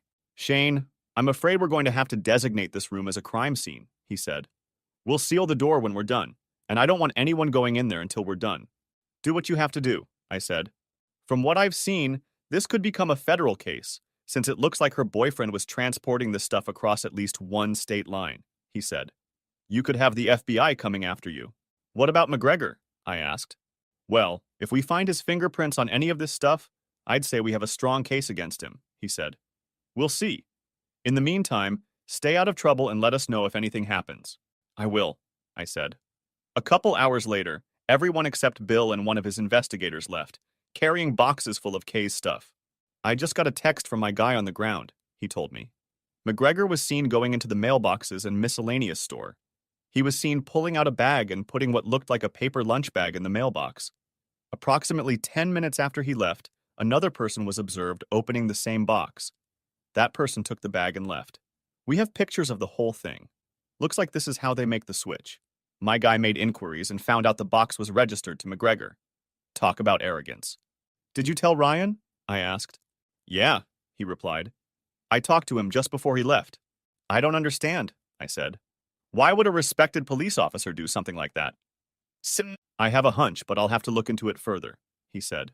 He invited the other man to join us. Shane, this is Peter Green. He works for me and will be staying here with you for the night. He will also accompany you wherever you go. I have another man who will keep an eye on things outside. I shook Peter's hand and noticed that he looked like a half-elf. Peter is a former Navy SEAL, so he can take care of himself. If anything happens, I want you to follow his lead, got it? Got it, I said. Good, he said. I'd better get going. Have a good evening and call me if anything happens. We said goodbye and I invited Peter to sit down. I made coffee and ordered pizza for the two of us. We spent the evening eating pizza and watching TV, swapping sea stories. Despite all appearances, Peter turned out to be a pretty nice guy. Finally, around 9 o'clock in the evening, I checked to see if there was any new activity on Kay's phone, and finding none, I grabbed my loaded shotgun and headed to bed, making sure Peter was set for the evening. Shane. I woke up at 4:15 Tuesday morning when my tablet buzzed, letting me know I had received an email with an attachment.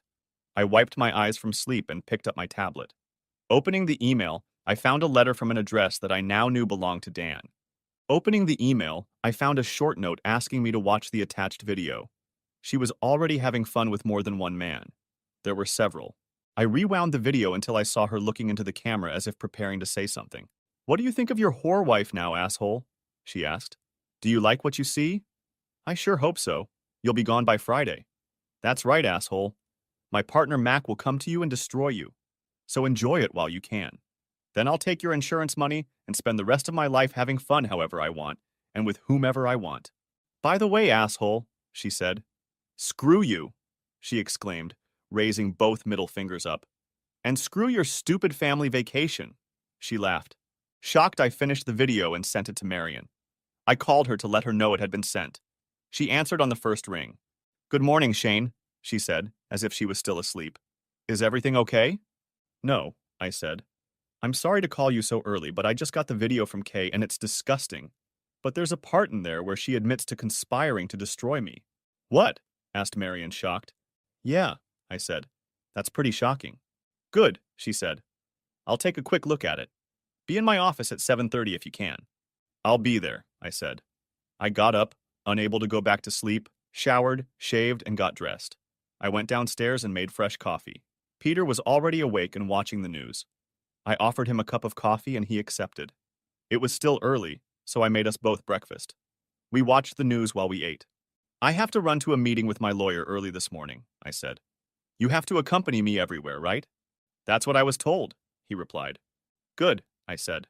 Do you need to freshen up, take a shower or anything? Already did, he said. I grabbed a couple paper coffee cups and sleeves and poured us each a cup. After locking the door, we went out. When we got there, Marion was already in her office. Ryan and Bill were in the office as well. She looked up when I walked in and waved us in. Good morning, Shane, she said. Ryan nodded and said a polite but curt, morning. Good morning, I said, nodding to Ryan. He looked like he hadn't gotten any sleep at all. We went over the video you got this morning, Marion said. I found the part you were talking about, and it looks like a confession to me.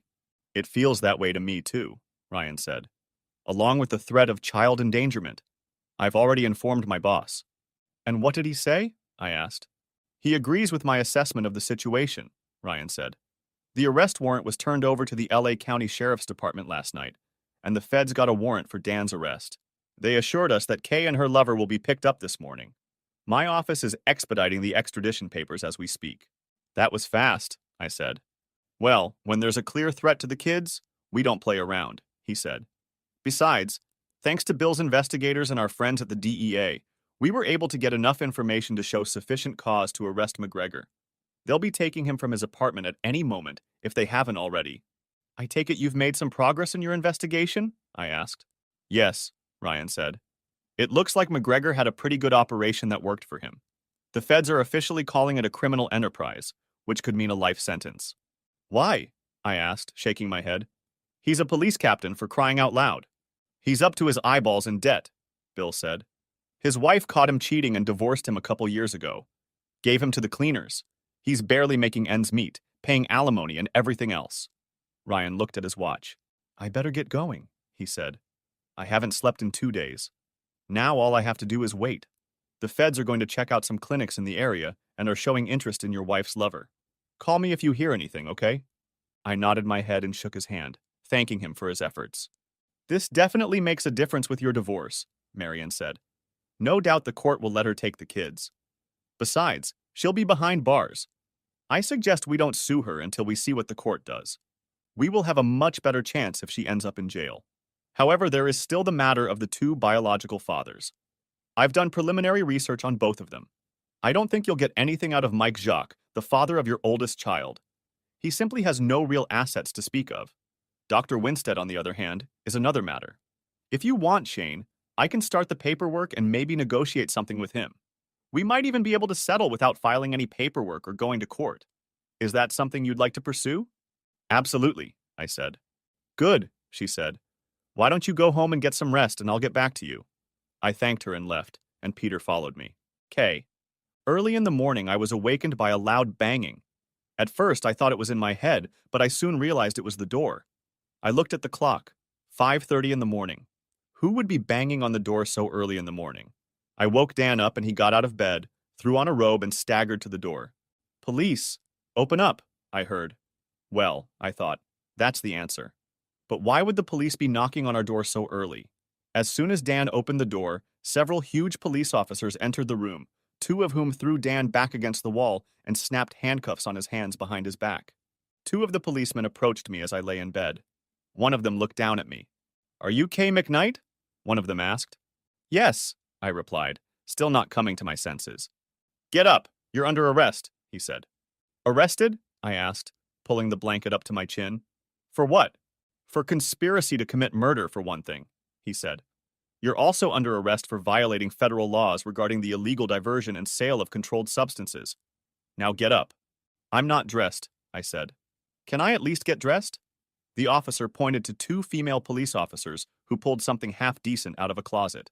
The male officers turned away, and the women handed me a pair of jeans, socks, underwear, and a t-shirt. I pulled on the underwear and jeans without taking off my clothes and put on the t-shirt as the female officers continued to cover me.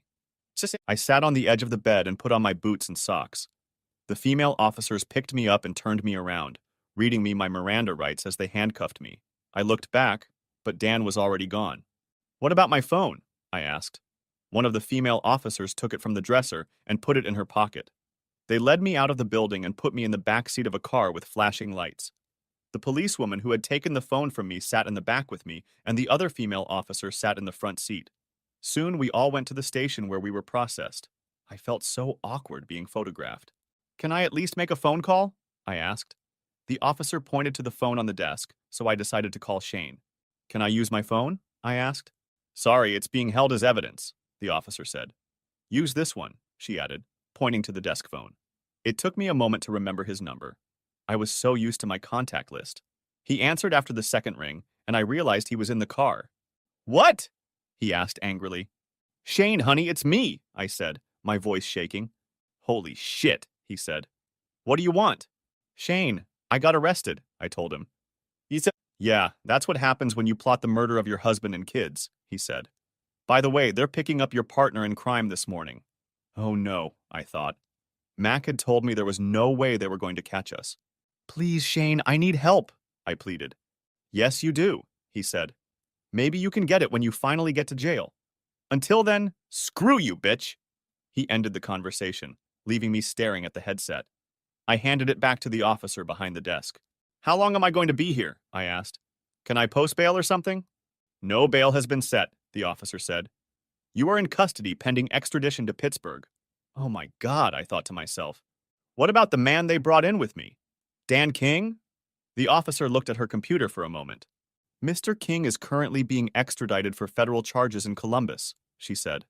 This is it, I thought. I'm sunk. The officer took me to my cell, where I sat down on the cold, hard concrete seat and stared at the walls, shocked at how far and fast I had fallen. Shane. I finished talking to Kay and laughed. I couldn't believe the bitch's insolence. She expected me to help her after conspiring to kill me and the boys.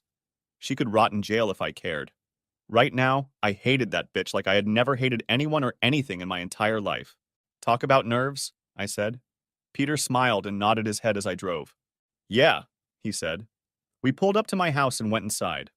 Out of curiosity, I checked to see if there was anything new on Kay's phone. There was nothing, so I called the hotel, explained the situation, and arranged to have her things packed up and sent home. After that, we sat down in the living room, and I turned on the TV. Peter's phone rang, and he left the room for a few minutes while I flipped through the channels. Turn on the news, he said, when he came back into the room. I switched to the local news channel, and we saw a reporter standing in the parking lot outside an apartment building. Captain Alfred McGregor, a highly decorated police officer, was shot and killed early this morning in this apartment complex right here, the reporter said, pointing to the apartment building behind him. According to authorities we spoke with, the shooting occurred during an arrest that was made as a result of an investigation into a conspiracy to sell stolen prescription drugs. Details of the arrest and investigation are not being released, but we were told the police chief will hold a press conference later today. As I watched, my cell phone rang. I saw it was Bill and answered it. Did you see the news? He asked. Saw it, I replied. What happened? From what I was told, McGregor opened the door and started shooting when he saw the officers, Bill said. That's when they returned fire and took him down. So I'm safe, right? I asked. Let's take our time, he told me. I'd like Peter to keep an eye on you for the rest of the week. I don't think McGregor has anyone who will be after you, but let's be cautious. Sounds good to me, I said. Have a good day, he said. I'll talk to you later. Thanks, I said, and ended the conversation. I looked at Peter.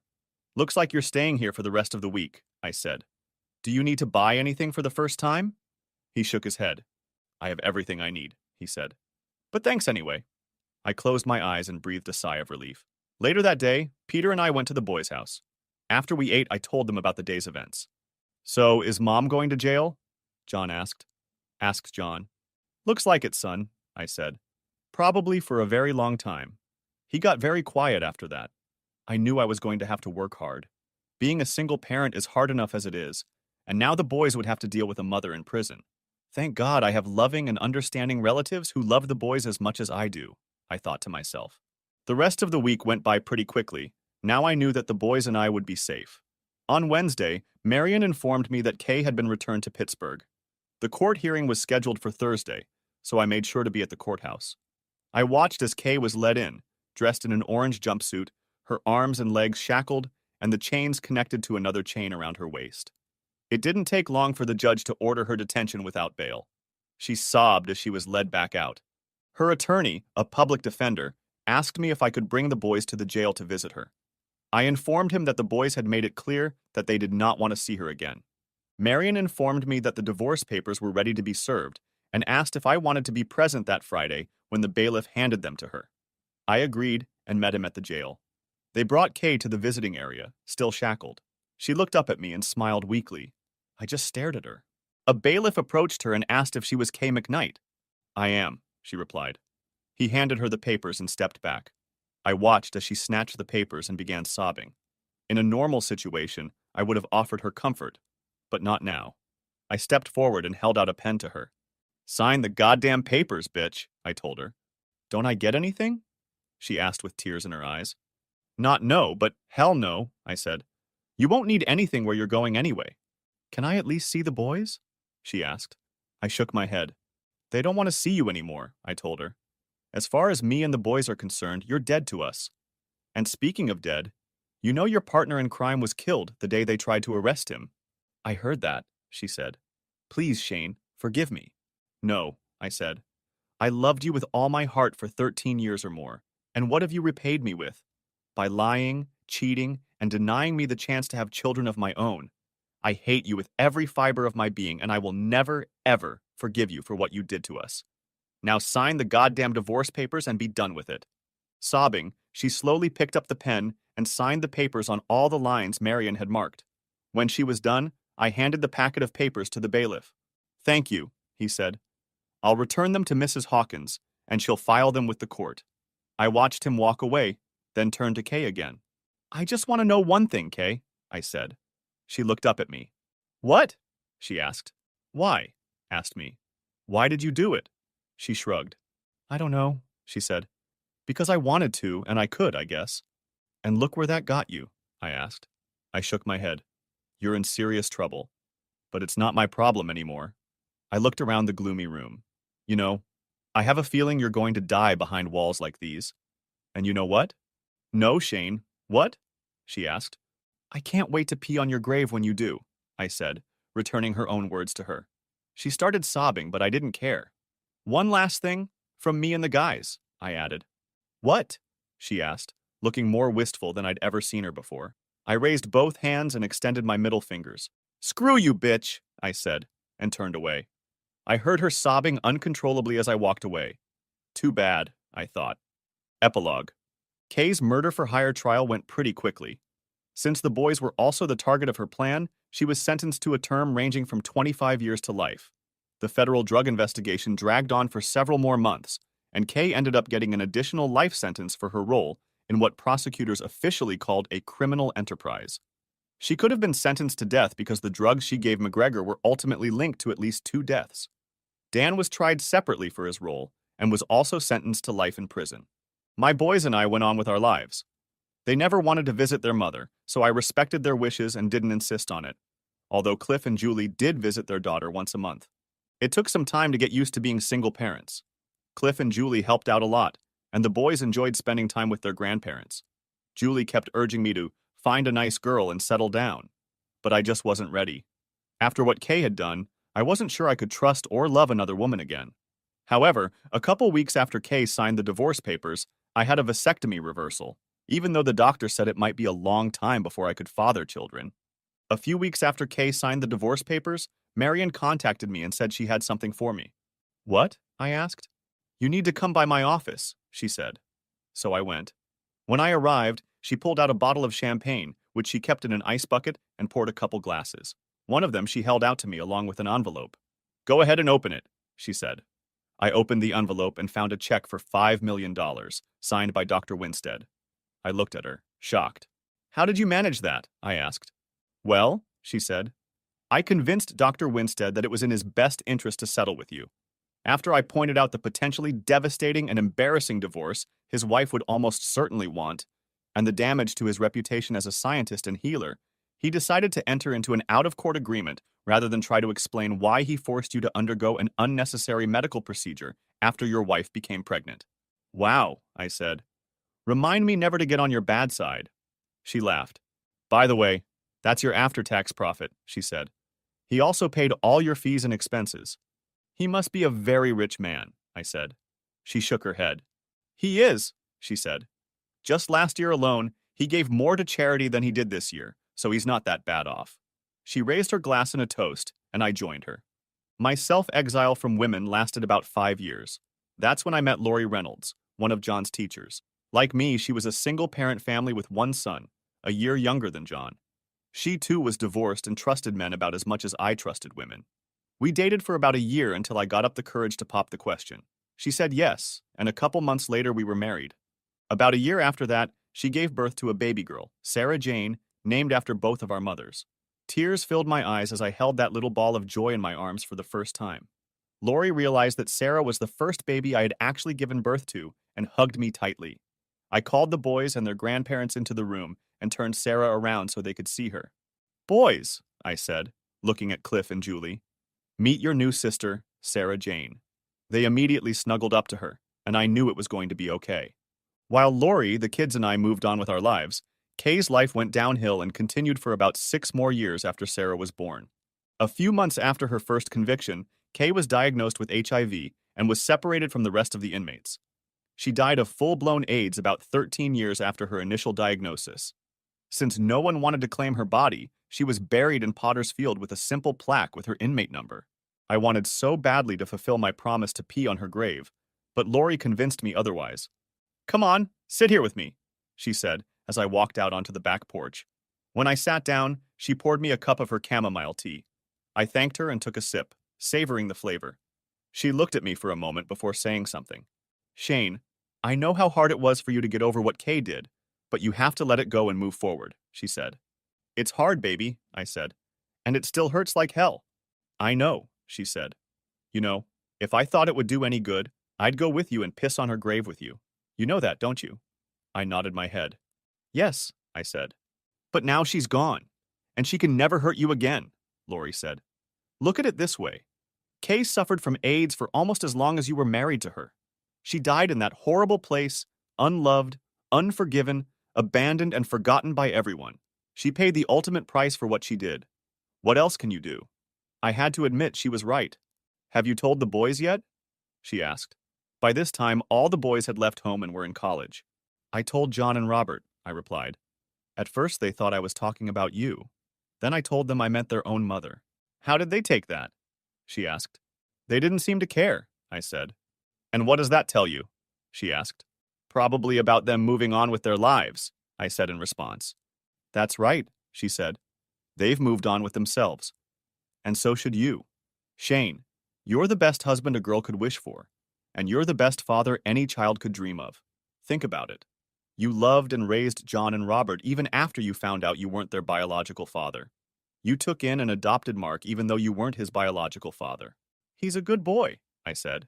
She smiled. "Thanks in large part to you," she said.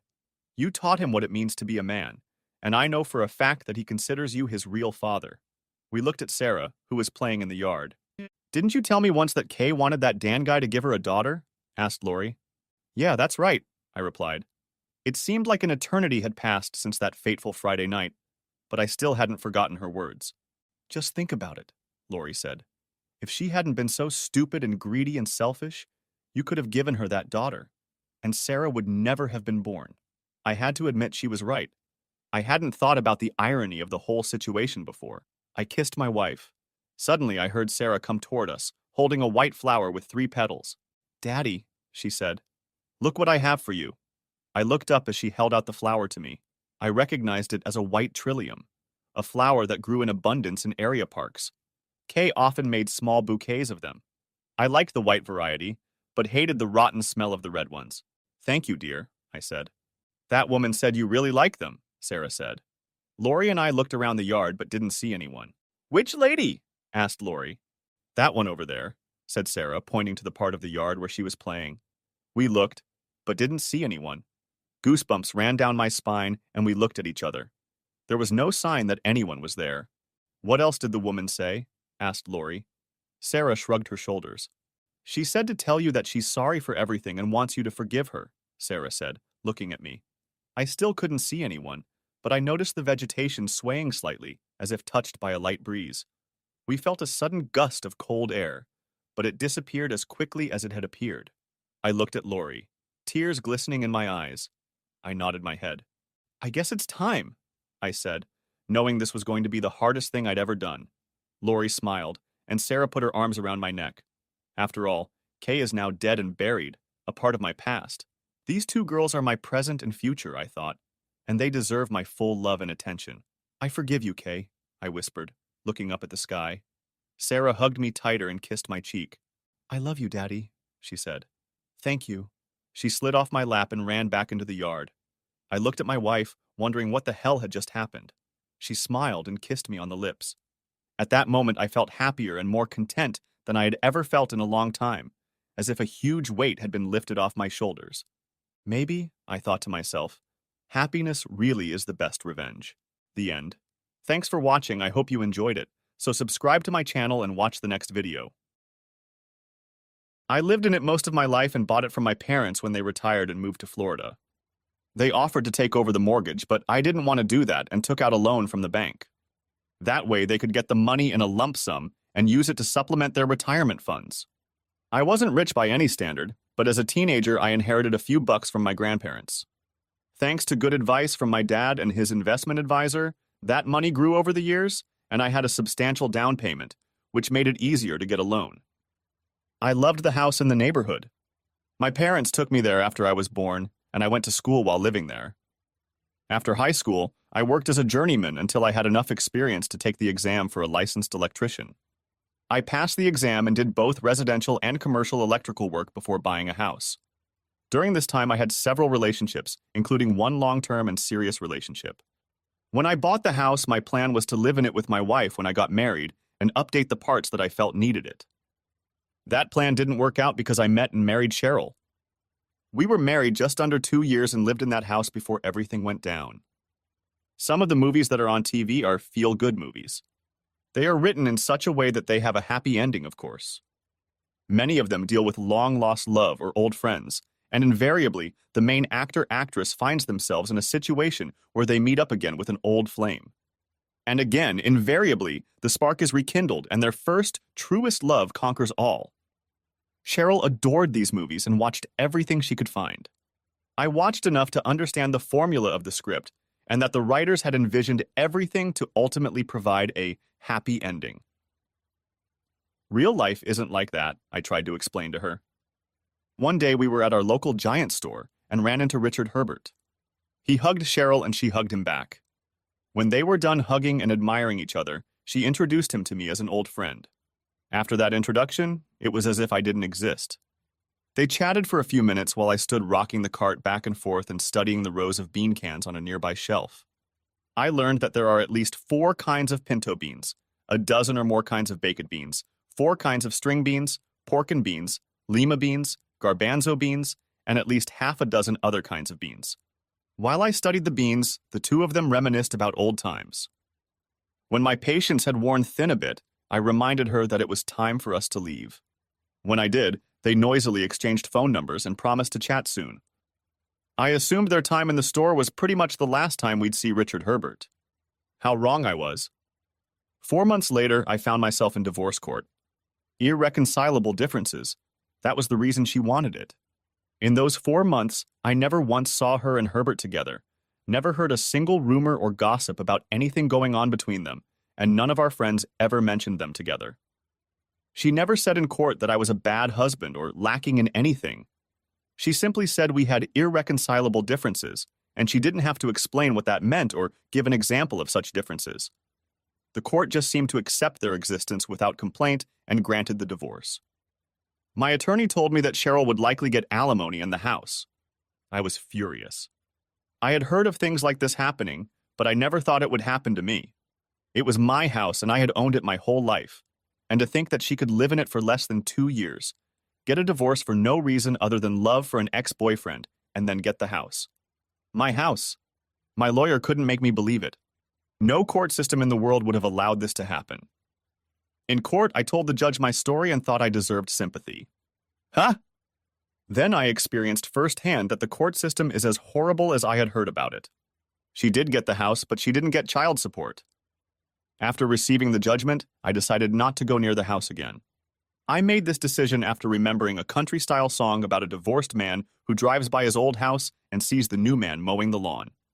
I had no desire to experience something like that. Then the house burned to the ground, and I sat and looked at the ashes. It happened on Thanksgiving Day, and Herbert, I probably shouldn't say this, was living there with Cheryl. He apparently wanted to deep fry the turkey rather than roast it, but it was raining and he couldn't cook it outside, so he tried to do it inside. It was reported in the newspapers and on television that while cooking, the stove flipped over, boiling hot oil hit the wood-burning fireplace and caused a fire that burned the house to the ground before firefighters could put it out. There were rumors that he tripped and knocked over the fryer, but no one had confirmed that.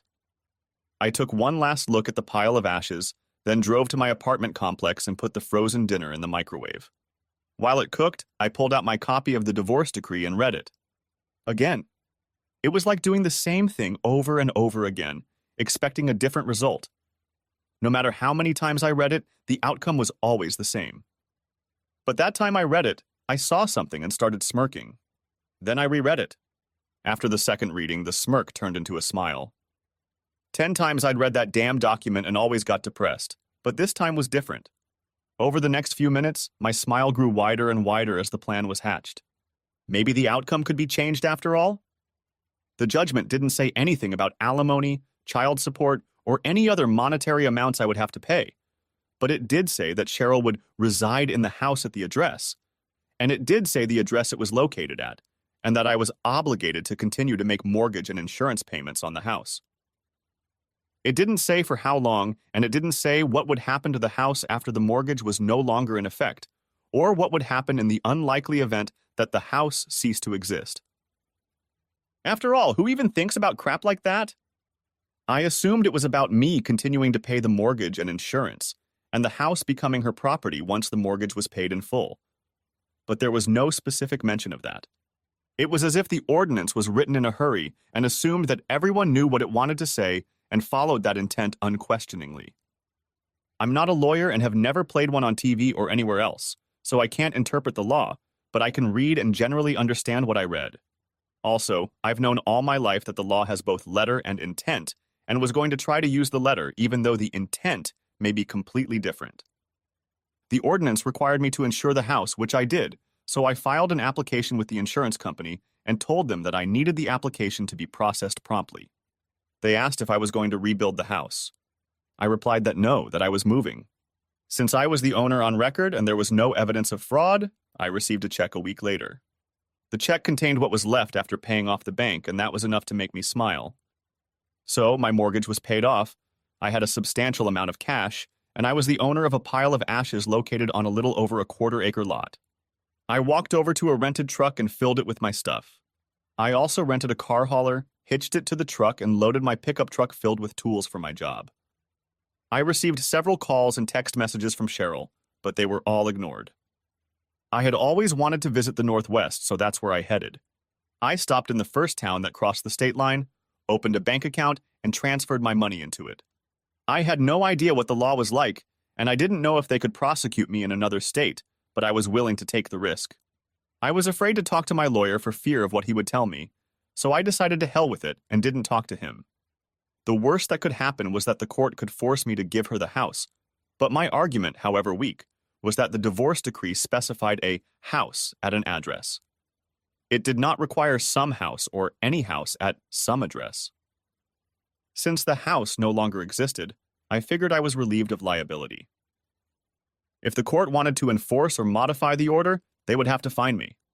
I was sure they didn't care enough to spend the resources to do so. Cheryl, on the other hand, would likely try to get the court to fine me. And of course, if they succeeded, they would have to want me back. Then again, I'm sure they wouldn't want to, given that there are some very serious criminals on the loose. It's not that I'm a deadbeat dad, because if I were a father, I would never leave my kids with nothing. At least I don't consider myself that pathetic of a person. I have done nothing wrong. I was a good and faithful husband whose wife met an old crush, fell in love with him again, and divorced me because of it. Along the way, the court took the only valuable thing I had and gave it to my unworthy ex-wife, who then moved her lover in with her, leaving me with a mortgage on a house I would never live in or own. What a shitty deal that was for me. I decided to spend the first night in a motel and get up early in the morning. In the evening, the motel had a manager's reception where they served free beer, wine, and appetizers for an hour and a half. The reception area was crowded, and there were tall little round tables around where 2 or 3 people could stand, drink, and enjoy the appetizers. There was only one person standing at one of the tables. I joined him. "Hi, I'm Jason Truesdell," I said. "Tim Ryan. How many hotels have free food and drinks?" He laughed. "About half of the ones I usually stay at do." "And how many do you stay in?" He laughed again. "I spend half my life in them." "That sucks." "Only if you let yourself. If you like to travel and have fun, it's perfect. I take it you don't." "Don't like what?" "Don't like traveling? Or having fun?" "I'm sure I know the answer about sex," he said, smiling. "But I was talking about the hotel. This is my first one in months. Maybe you need to go out more. Does your wife keep you on a short leash?" "No wife, so no leash." "What brings you to the motel tonight?" I spent the next few minutes telling a complete stranger about my life and how I ended up with him over beer and chicken wings. So you're basically on the run and in hiding. I guess so. What happens when you get caught? I don't know. I don't even know what I'm going to do now.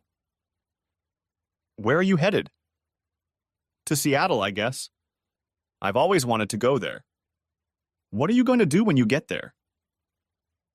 I'm an electrician, so I can get a job. Are you in a hurry to get there? I'm more in a hurry to get away from my ex, her lawyer, and possible court problems. He smiled. Grab your beer and come with me. He led me to the parking lot at the back of the building. There was a bus parked in the farthest corner. It wasn't just any bus, it was a multicolored shiny Hulk. He unlocked the door and led me inside. Wow, I exclaimed, looking around. This is fantastic. It was pure luxury, as beautiful as any picture of a house I'd ever seen. Not so bad, huh? He asked. Is this yours? Hell no. That shit cost almost $250,000. I could never afford something like that. I'm just delivering it. To who? Or where? From the factory to the dealership. The very expensive cars are delivered directly to the customer at the factory, and the cheaper ones, like this one, are shipped to dealerships and put into inventory. So that's your job? To ship these things? That's exactly right. But it's not just these big, fancy diesel dudes. I also deliver small vehicles, anything too big to fit in a truck. I pick them up at the factory, drive them to the dealership where they're sold, drop them off, get on a plane, fly back to the factory, and do it all over again. Do you ever get tired of traveling? Not yet, no.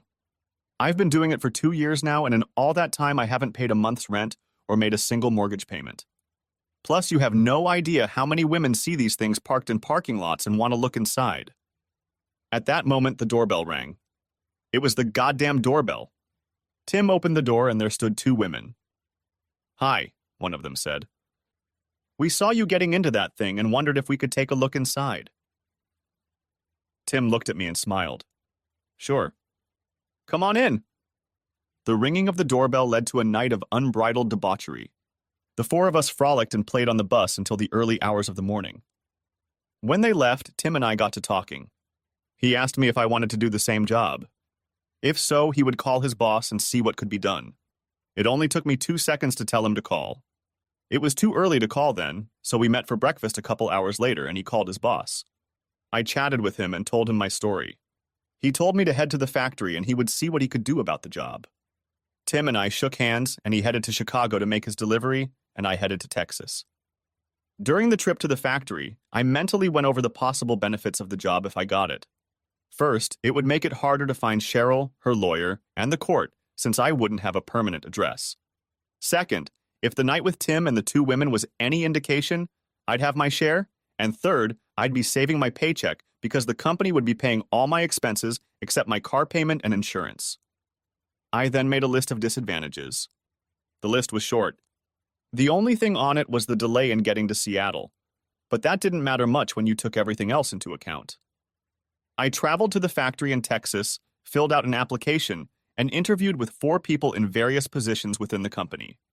I even went to the local police station to be fingerprinted for a criminal investigation. I hope that neither Cheryl nor the court had any cases against me yet. The next day, I spent several hours with the company's security director.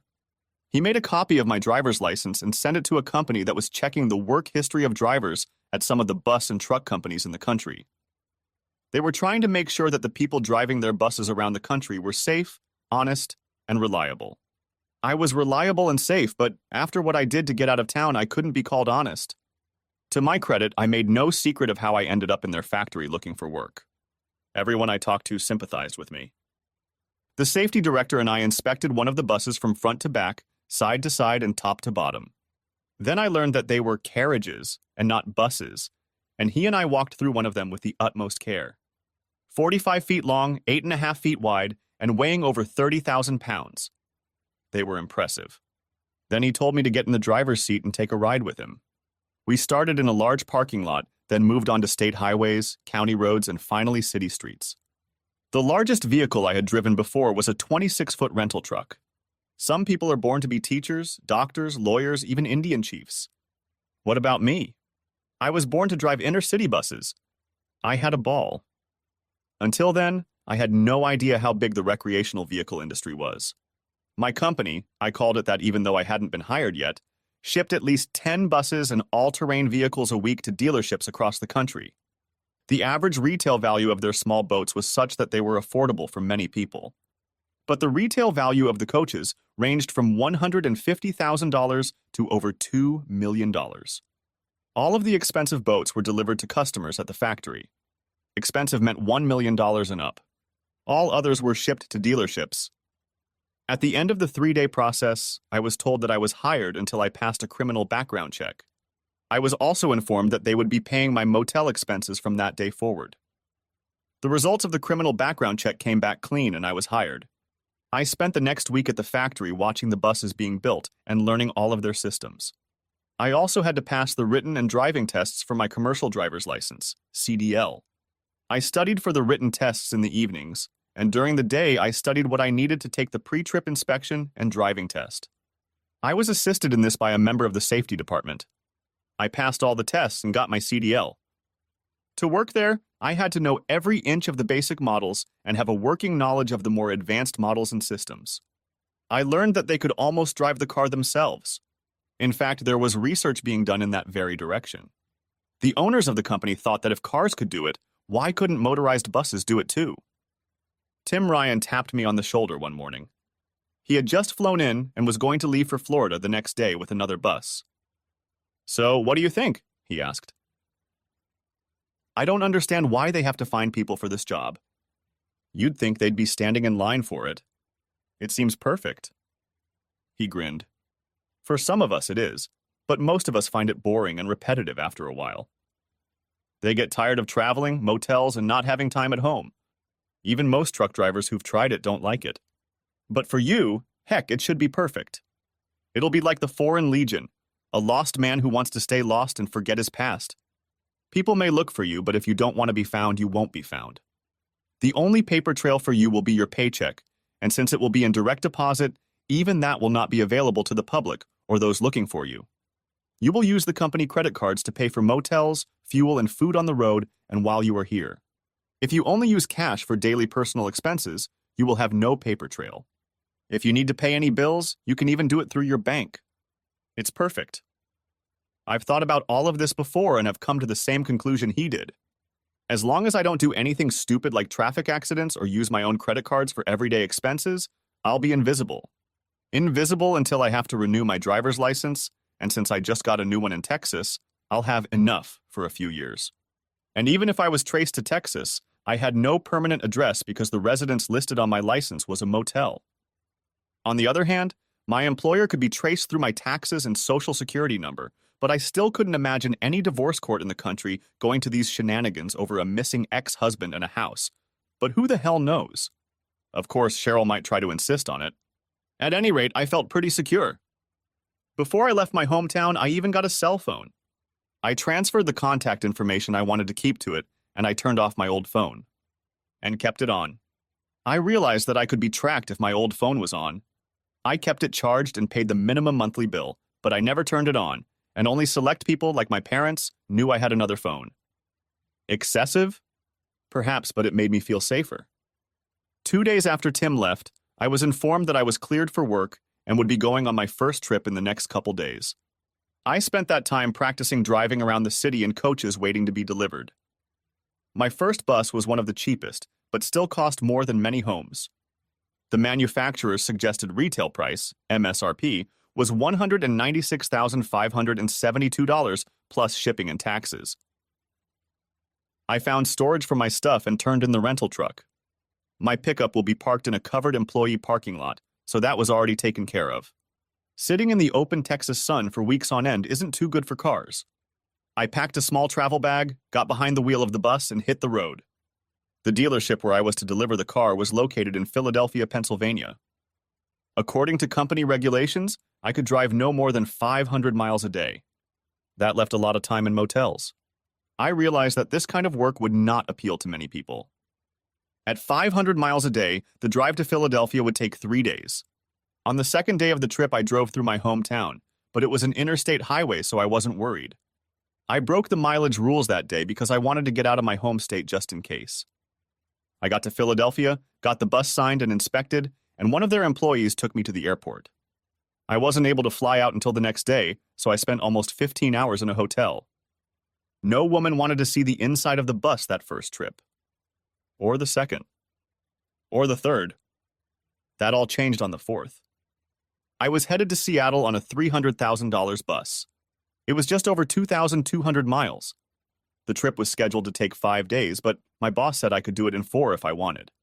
I stopped for the night in Salt Lake City. The motel had a manager's reception with beer, wine, and appetizers. It was summer and the reception was held outside near the pool. Alcohol was not allowed in the pool, but swimmers could go out, eat and drink, and return to the pool. The area overlooked the back parking lot, and my coach was sitting there all bright and shiny. "Excuse me," said one of the 2 women standing next to the table I was sitting at. I could see the tops of their bathing suits, but the bottoms were covered by the wet towels they had wrapped themselves in. "Yeah? You're the ones who came here on the bus?" I smiled. Perhaps my luck was about to change. "Yeah, that's me." "And do you live in it?" "No." "Could you if you wanted to?" "Absolutely." "Then why don't you live in it? Why are you spending money on a motel if you have one?" "It's not mine. I'm just delivering it." "Oh? To who or what?" "Neither. This is the dealership where it's going to be sold." "You mean it's for sale?" "It will be." "Can we take a look inside?" I smiled. "I thought you'd never ask." We headed toward the carriage, but they stopped to throw their wet towels into the basket provided for that purpose and take fresh, dry towels. They did not wrap the new towels around their waists, but hung them around their necks. I caught a glimpse of the little bikinis before I turned and led them to the coach. "My name is Lauren, by the way," said the one who had been doing all the talking so far. "And this is Katie." She pointed to her friend. "Hi, Lauren, Katie. I'm Jason." "Hi, Jason," they said in unison. I unlocked the door and indicated for them to come inside. "Holy shit! It's like a palace," Lauren said. "It's like a picture in a magazine," Katie said. "Who buys shit like that?" I chuckled. "People who want to travel and hike, but without sacrificing anything like a flush toilet and satellite TV. It's called glamping." "Flush toilets?" asked Lauren. "Really?" "Sure. Come here." We stood behind where the driver was sitting, but I led them into the bathroom. "Here it is." "Shit. Pardon the expression, but can I rinse it off?" "Sure, go AHE." "OMFG. A shower? Is there a shower here?" she interrupted. "A damn shower? Can I use it?" "Just for fun. I mean, I took a shower on the bus." "Sure, but I'll have to run the generator and heat the water."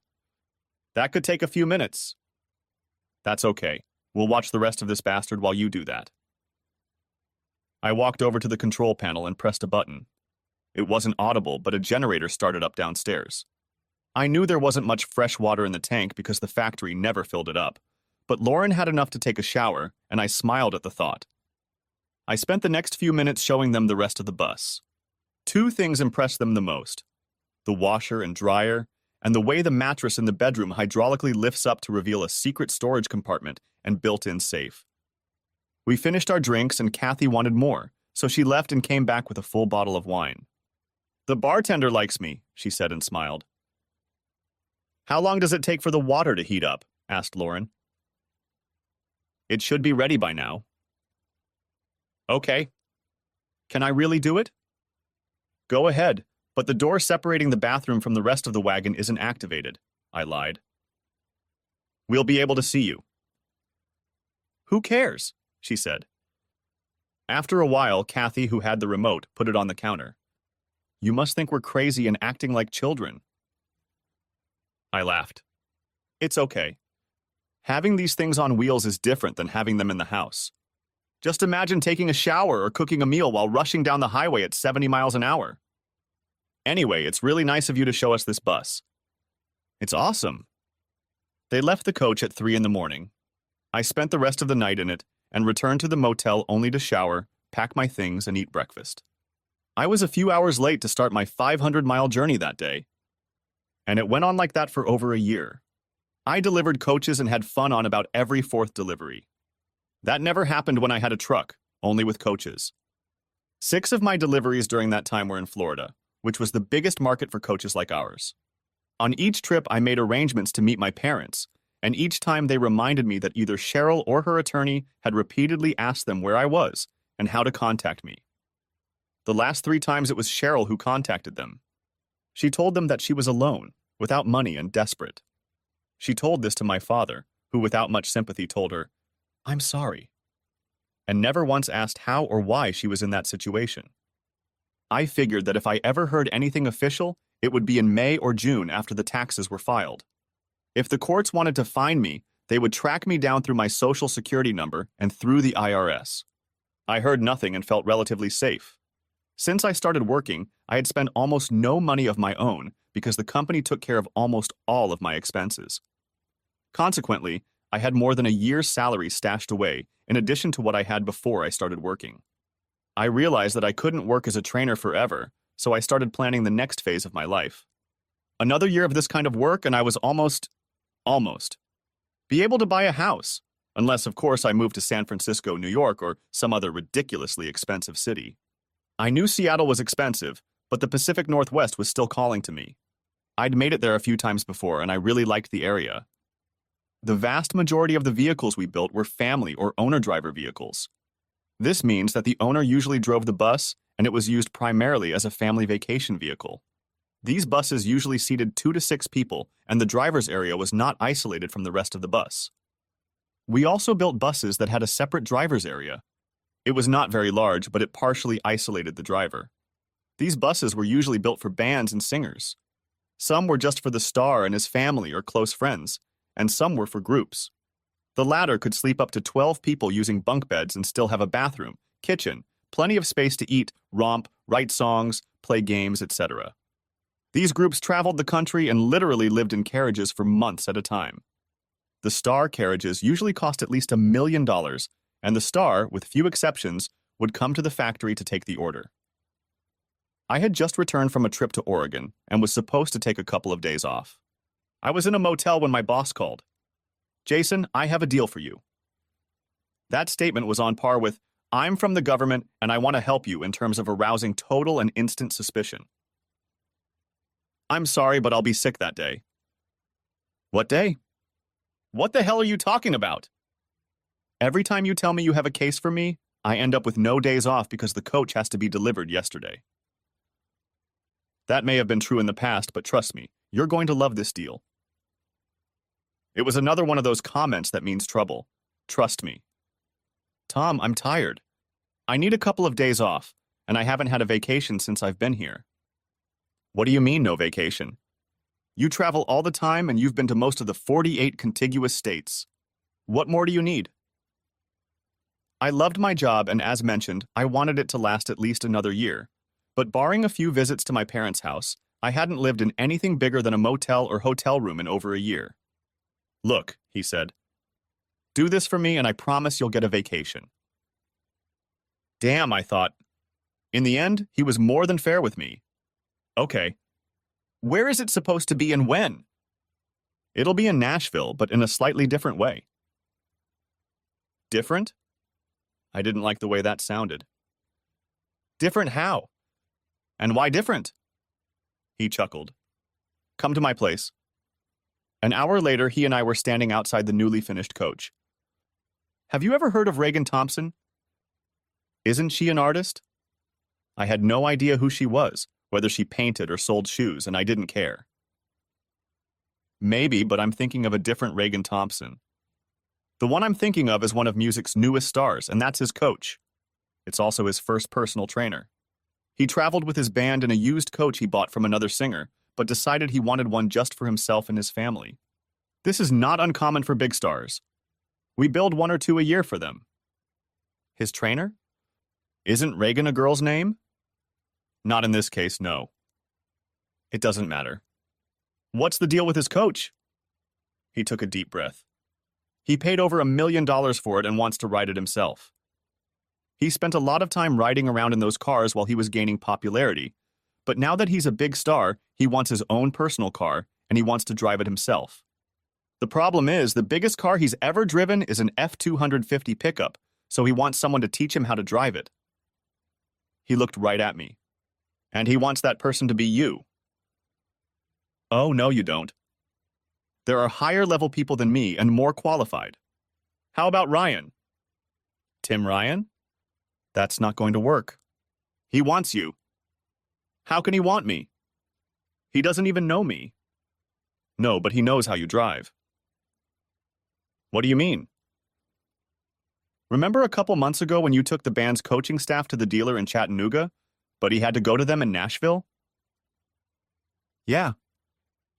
Thompson was in Chattanooga on a personal visit. When he was on his way home to Nashville, he pulled in behind you on the track. Since he was about to have his first coach, he decided to follow you just for fun. He followed you for 2 hours and was impressed with the way you rode, especially over Monteagle.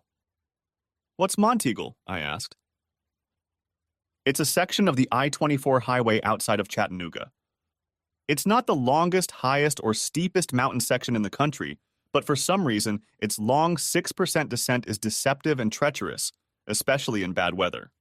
Drivers tend to be a little careless when they drive on it for the first time. I've never noticed that. That's because you had a brake. A brake is a system on large cars designed to slow down without depressing the brake pedal. It uses engine compression to reduce speed, blah, blah, blah, blah. I don't know how the damn thing works. All I know is that when the car starts going down a hill, the driver just takes his foot off the gas pedal and the car slows down without having to hit the brakes. If you've ever been next to a big truck or bus and heard a loud popping sound, it was probably Jake's brake. It saves a lot of wear and tear on the braking systems of large and heavy vehicles. Anyway, this big star followed me. Right. He liked the way you drove the bus in traffic and decided he wanted you to teach him how to drive yours. He saw the name of the bus and realized it was built by the same company, so he decided to see if the driver, meaning you, could teach him. He's going to California to make his first movie and thought it would be fun to go there in his new bus. You're kidding. Am I acting like I'm joking? I'm really not qualified to... Damn it, Jason. He spent over $1 million goddamn dollars and he wants you to help him. It's no big deal. All you have to do is take a bus to Nashville, pick him and his family up, drive them to California, and teach him how to drive on the way. He hurriedly spoke the last part of his statement and turned away from me. I looked up at him. Excuse me. What did you just say? He turned to me again. You heard me. He wants you to bring the coach to Nashville. I understood that part. But the next part I don't like. Take him to California. Are you serious? Is he serious? He's serious enough to pay you $5 grand for a week's work. Plus a first-class flight here when you deliver them. That was a pretty impressive figure and it caught my attention. Okay. Suppose I do that. How many of his family will go? And how many people will sleep in this thing? Him, his wife, his 2 children, and his sister. The carriage will fit 6 people, but you won't be sleeping in the carriage, you'll be sleeping in motels. If everything goes right, it will take about 3 or 4 days.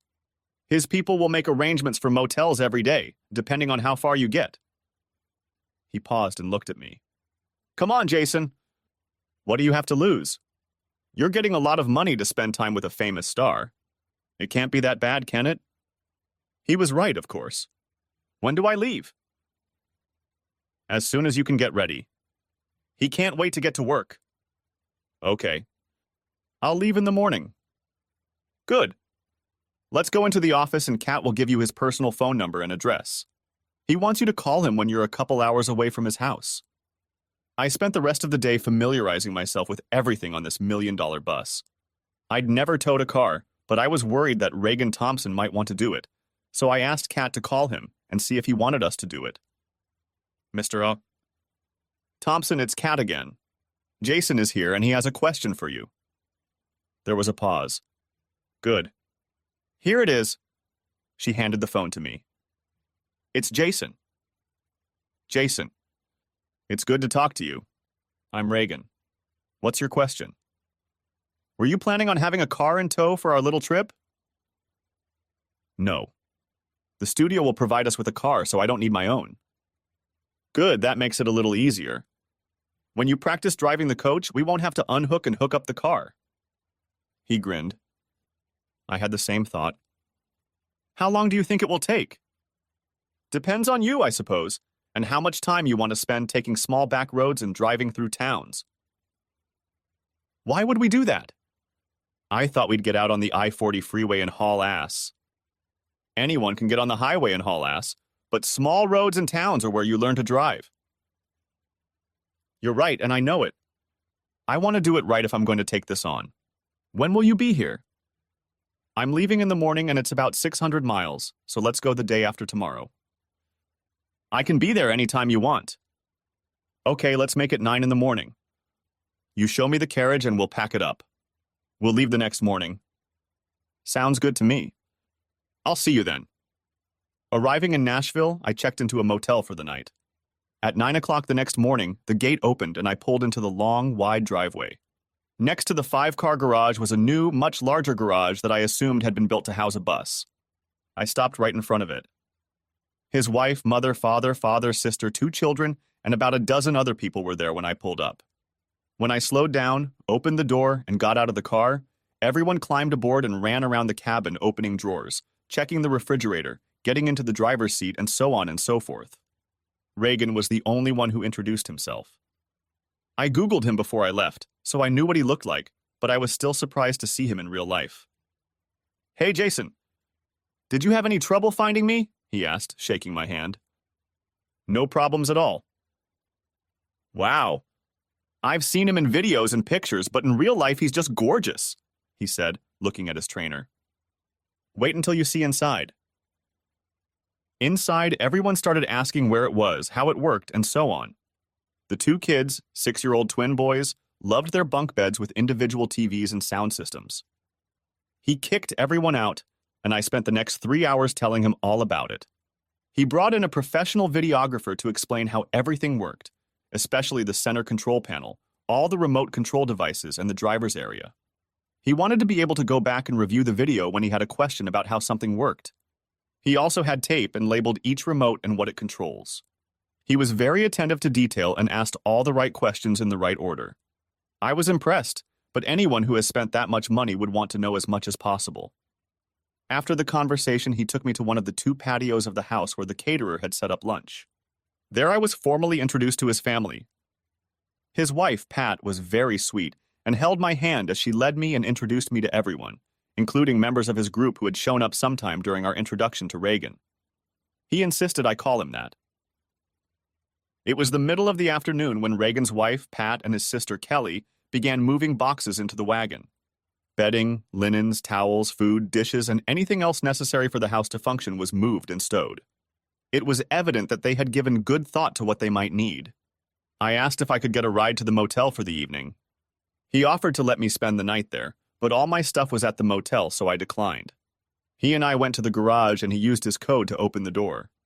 The first car I saw was a Range Rover. Reagan walked over to a board on the wall, picked up a bunch of keys, tossed them to me, and said he would see me in the morning. What time do you want to leave? I asked. 7 too early? That suits me fine. If you're here at 6, we can have breakfast before we go out. Great. I'll see you at 6. Just like the day before, the gate opened as I turned into the driveway. I found out later that the house has a camera that alerts you when someone pulls up so they can open the gate. The carriage hadn't moved since I'd parked it the night before. I hadn't expected it to, though. Reagan met me at the garage. We had a hurried breakfast because they were all eager and excited to start the trip. Are you ready to go? Asked Reagan. Always. Are you? Let's go. Do you want me to take the Range Rover out? Asked me. No. One of my guys will take care of it. Let's hit the road. Do you want to drive? I asked him. Oh no. I'll wait until we get on the interstate. Pat sat in the passenger seat and Reagan sat on the stool next to me, and for 3 hours kept asking questions about why I did this or why I did that. Okay. I think I'm ready, he announced. We pulled into the next parking lot where I shut the car off completely and then asked him to tell me the starting procedure as he did so. He was a good student. His first takeoff was smooth as silk. However, his first attempts at using the air brakes almost sent us all into the windshield.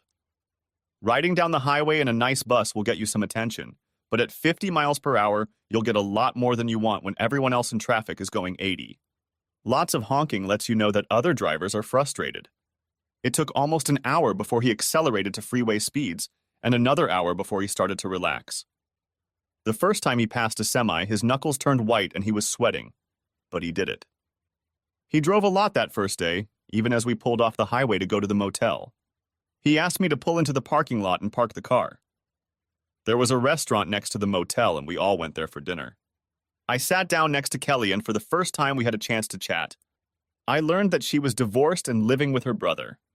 Their family was originally from Cleveland, and she herself graduated from Ohio State University with a degree in mass communications. When Reagan started to become a rising star, he and Pat moved to Nashville. He asked Kelly to move with them because he knew he could rely on her to take care of his schedule and press and public relations. By the time we got to California, I was just a passenger and spent most of my time sitting on the couch with Kelly. The twins spent most of their time in their bunk beds and Pat in the passenger seat.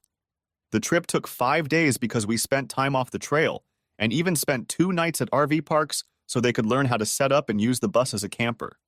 On one of those nights, Kelly and I slept in the chairs, talking most of the night. Another night, we fell asleep on the couch and woke up in each other's arms. During the trip, Reagan made a lot of phone calls and often used the newly available hands-free feature. I couldn't help but eavesdrop on most of his conversations and learned a lot about the music industry and exchanged investment information with his manager. I took notes and used the investment information to my advantage. In California, Reagan confidently maneuvered through the city and made his way to the home his studio provided. He invited me to spend the first night with them. I agreed because it would probably be the last time I would see any of them, and we had already formed a friendship. I met a few of the studio bigwigs when they came to the house to meet Reagan. When they left and it was just the two of us, Kelly booked plane tickets for the next day and arranged for a car to take me to the airport. Once Reagan and Pat went to bed, Pat gave me a hug, and Reagan handed me an envelope and thanked me for my help and time. Kelly and I talked until 2 in the morning, and when we separated to go to bed, we kissed. The next morning, 2 cars arrived at the same time. One for Reagan and Pat to take them to the studio, and the other to take me to the airport. I said goodbye and gave Kelly a kiss. Reagan and Pat expressed their surprise when they saw this. Well, shit. Maybe we shouldn't say goodbye because it looks like we'll see each other again. And everyone laughed. Will we see each other again? Asked Kelly. Do you want to? Of course. Then you'll see me. Just like my boss Tom said, my flight home went first class. Later that day, I returned to Texas and gave Tom a full report. He told me that the promised $5,000 would be in my next paycheck. That reminded me of the envelope Reagan had given me, so I pulled it out of my pocket and opened it. There was a check for $5,000 and a note. Jason, thank you for your help. Your superiors can't know about this check. Reagan. I laughed and showed the check to Tom. Looks like you had a pretty profitable week. He laughed. My life returned to normal, and 2 days later I left with my coach for Florida. I talked to Kelly several times during that trip, and when I got to Florida, I spent the night at my parents' house and told them about her. They knew about Reagan's music and were fans. 2 months went by and Kelly and I were in frequent contact. I was ready to fly out to see her, but one of our coaches had to fly out there, so I took him. On this trip, I neglected our 500 miles a day driving requirement.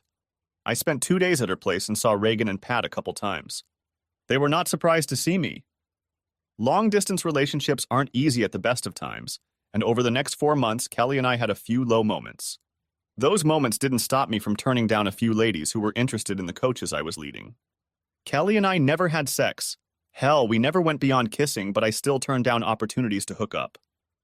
Our lowest point came when I took an unexpected trip to California, but was only able to spend 1 night, and that was the night she had dates planned.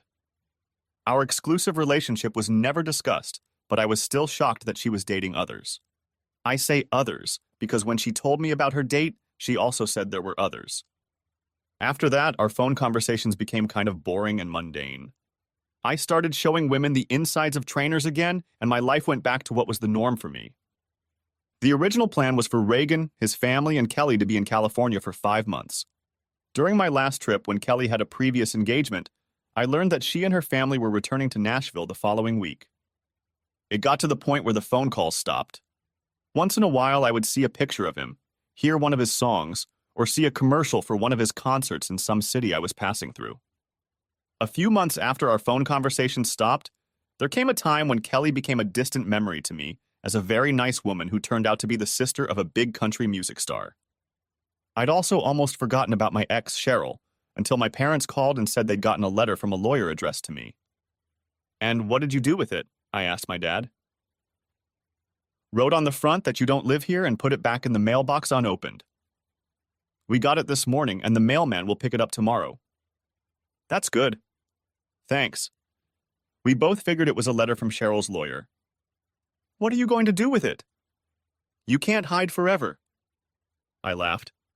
"I'm not thinking about hiding, rather, just staying out of her sight." He repeated to himself. "You can't do that forever." "I know, Dad. I'll see what I can do."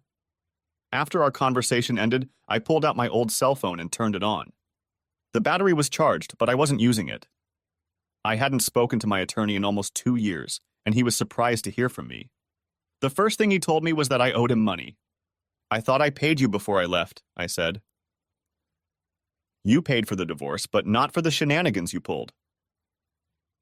"What shenanigans?" He laughed. "You know what I'm talking about. Collected the insurance money on the house and left town." "Oh, that's a scam." "Yeah, that's exactly it. So before we go any further, you owe me." He spent a couple minutes checking his files, then named the amount. "Holy shit. Why so much?" "You are the official owner of the lot the house stood on, and just because you paid off the mortgage and moved away doesn't mean you have no responsibilities left. You left a pile of ashes and trash on the lot. The city found it unsightly and demanded it be cleaned up. Plus, you were still liable for taxes. The city couldn't find you, but they found me, and I paid for the trash removal, cleaned up the lot, planted grass, paid for insurance in case someone got hurt playing on the lot, and paid the taxes. I also paid to have the grass cut. I figured you'd show up sooner or later, and if you didn't, I'd figure out a way for me to get the property." "Okay, I'll pay, but I need some advice." "Huh. That's good advice. Looks like you didn't need it when you really needed it." "Sorry, but I had a reason." "Yes, and I know what that reason was. I've read the ordinance and I'm no fool." "Then we both know I screwed up big time. She had no right to my house, and then she also had no right to put that asshole in my house. I thought I saw a way out and I took it." "Well, I want you to know that your little ploy worked. Her lawyer called me and was mad as hell. They've been trying to contact you for months to see when you'd build a new house or match her with another one. She, or rather they, moved into an apartment and kept looking for you. Your parents were no help at all when she asked them how to contact you. In the beginning, her lawyer spoke to the judge who issued the order and demanded that you be found and arrested. The judge, came to me and asked me if I knew where you were. I told him I had no idea, and repeated attempts to contact you were unsuccessful because your phone no longer worked. I also told him that I assumed you had interpreted the ordinance as requiring you to provide only this particular house at this particular address, and when or if it ceased to exist, there would be no obligation on your part. He told me that while he agreed with that interpretation, we all know that was not his intent. The law gave him very little discretion, and he essentially had to make the decision as he did. His relatively new clerk messed up the wording, and he failed to proofread it sufficiently before signing and publishing it. I asked him what happens now. He replied that he could not go back and change the published ordinance. He then added that from time to time a miscarriage of justice is corrected by karma. Then he winked at me. It took me a couple of seconds to fully comprehend what he had just told me. So what does that mean? I'm free of any obligation to her? Apparently you are. She went back to court to challenge the order, and the appeals court refused to hear the case, so it's a done deal from the court's point of view. And the property? Obviously, it's still there and you still own it, thanks to me. He gave me his bank details. I arranged a transfer of funds to reimburse him and told him I'd come home to have a look around. I then spoke to my boss and brought him up to speed. After the next delivery, I was able to take a vacation. That delivery took me to Nashville. I was just pulling into the dealership with the next group bus. They were all coaches, but the ones built for groups were called group buses when my phone rang. I looked to see who was calling. Hi, Kelly. Hey, Jason. You didn't just stop by the motorhome store, did you? As a matter of fact, I did. Why? I was just driving by and saw one pull up. It made me think of you, so I called. How's it going? Great. Thanks. How are you? Great, too. Listen, do you want to grab some lunch? Or dinner? Sure, why not? It won't take long. Give me 30 minutes. I'll pick you up. It wasn't a long dinner, just time spent with a friend, and we parted with a hug. I wasn't flying out of Nashville until the next day, so I spent the evening trying to decide what I'd gotten out of my relationship with Kelly, what it had been. I decided it wasn't so much her relationship and mine as it was Reagan's and mine. He and I had been in contact for a few months when he had a question about his coach. It happened, what should I do? Or can I go to... It had many programs and features, and he was very conscientious about learning and maintaining his expensive toy. He held several trade shows in Florida and invited my parents to one of them. He met them and spent some time with them and his coach. They loved it. They also met Kelly, and the next time they talked to me, they said they liked her and wanted to know what happened between us. No spark, was my response. After that delivery, I went back to the factory, told my boss I needed a vacation, loaded up the car, and drove home. I didn't know what I was going to do or how long I would be here, so I rented a motel room for a week. They say you can never go home, but it felt good to be back. The first thing I went to do was to look at my property. It was just a green lot that the kids played on, but it was mine, and I fleetingly thought about what it would be like to live here again. I had always loved the neighborhood and the neighbors. I was watching the kids play when there was a knock on the window. I was deep in thought, but was startled. It was my next-door neighbor, Dan Franklin. Dan was the same age as my parents and had lived here for as long as I could remember. Hey, Jason. I thought that was you. How's it going? He asked. I got out of the car, shook his hand, and smiled. Pretty decent, Mr. Franklin. How are you doing yourself? I've had worse.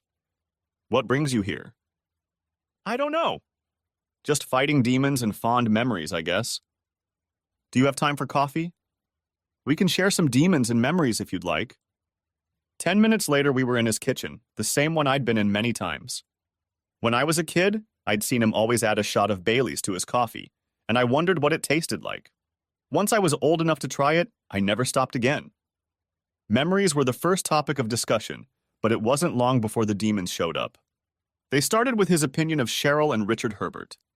Apparently, he had moved in right after I left, and the neighborhood wasn't the same after that. He and Cheryl started fighting almost immediately, and it seemed to disturb the entire neighborhood. While I lived here, Cheryl didn't dislike him, but apparently she changed when he moved in.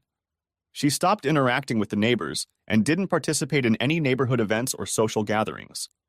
On the other hand, he just made enemies and argued with everyone he met. All in all, he was not a very pleasant person.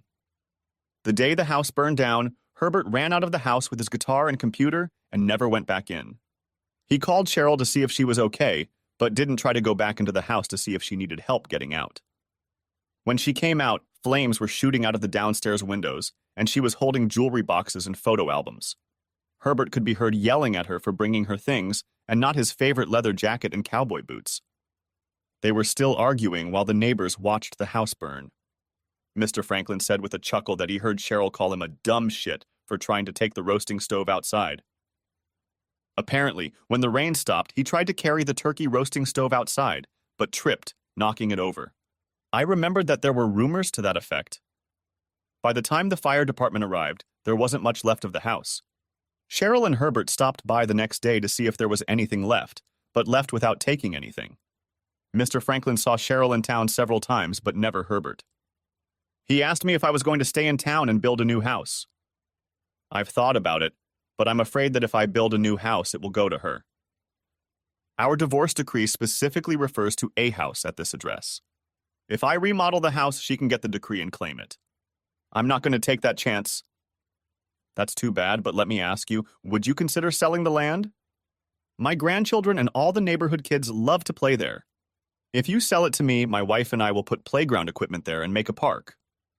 An hour later, we had a deal. I like this town, but I had no more reason to stay here. I went back to my motel and started packing my things, getting ready to leave in the morning. I called my boss and told him I would be back in 3 days and ready to go. We all have favorite places where we like to do things: eat, store, relax, etc. My favorite place in town was a small bar that served food not normally associated with bars. Osso Buco, for example. Not that I was a big fan of Osso Buco specifically, but I loved good food. One of my favorite dishes at this bar was a dish I had never seen on any other bar's menu: the chicken marbella. I had just ordered it and felt someone towering over me. I thought the server had come back for something. I looked up and there stood Cheryl. "You're an asshole," she said. "And you're a slut," I parried. "I hope you're not going to stand there while I eat, because I certainly don't intend to invite you to sit down. It would ruin a perfectly good meal." "How could you do that, Jason? How could you just walk away and leave me homeless? What exactly do you think you did to me? I was kicked out of my house and left homeless because you and another asshole decided you were in love. So you ruined my life and stole my house." "Stole it, Cheryl. Brazenly damn stole something you had no right to. I know it was officially done by the courts, but you started it." "It was mine too, Jason." "It was never yours. It was my home for most of my life. You never lived there long enough to change the linens on the bed. Then you met an old friend and convinced the court that we had irreconcilable differences." "What exactly does that mean?" "You couldn't define it, much less name it. The court saw it differently. Only because of shitty laws that were created to screw over husbands like me, who never did anything wrong except marry cheating whores. It wasn't my fault. Legally, she was mine, so I took her. Fine. It's yours. Enjoy what's left of it." "Screw you!" "You've already done that. Now go away." She sat down. No, actually, she plopped down. "You owe me, and I want to get it." "I don't owe you shit. I did exactly what the divorce decree dictates I do. Nothing more than that. And nothing less. If you don't like it, take it to court." "Oh, right. You've already done that and lost. It's not my fault your everlasting love tripped over its own footprint and burned the house to the ground. Now just walk away. Not until I get what I deserve." I started laughing and pointed to the large window at the front of the bar. "If you got what you really deserve, a big truck would fly into that window and run you over in the middle of next week." I almost said coach instead of truck, but I didn't want to ruin their image. She changed her tone. "Jason, I don't have anything. Richard left me after the fire, and I'm living with my parents. I need help." "I don't care what you need. Get another job. Go to school. Find another forever love, but you won't get anything from me." I stood up. "Now, thanks to you, I don't feel like eating. You've ruined my life again. Stay away from me, Cheryl. Life is too short to mess it up because of people like you." I walked over to the server and handed him enough money to cover the cost of my lunch. "This should be enough to cover my bill. I don't have an appetite anymore." He laughed and pushed my hand away, ignoring the money. "Keep it," he said. "I have to pay you for the entertainment you just provided." I walked out to what I assumed was applause from men who'd been screwed by ex-wives in courts. I'm usually relatively calm and keep on an even rational keel. I don't scream, yell, throw things, or wish physical violence on anyone, but until this evening, I hadn't had a chance to express my feelings to Cheryl.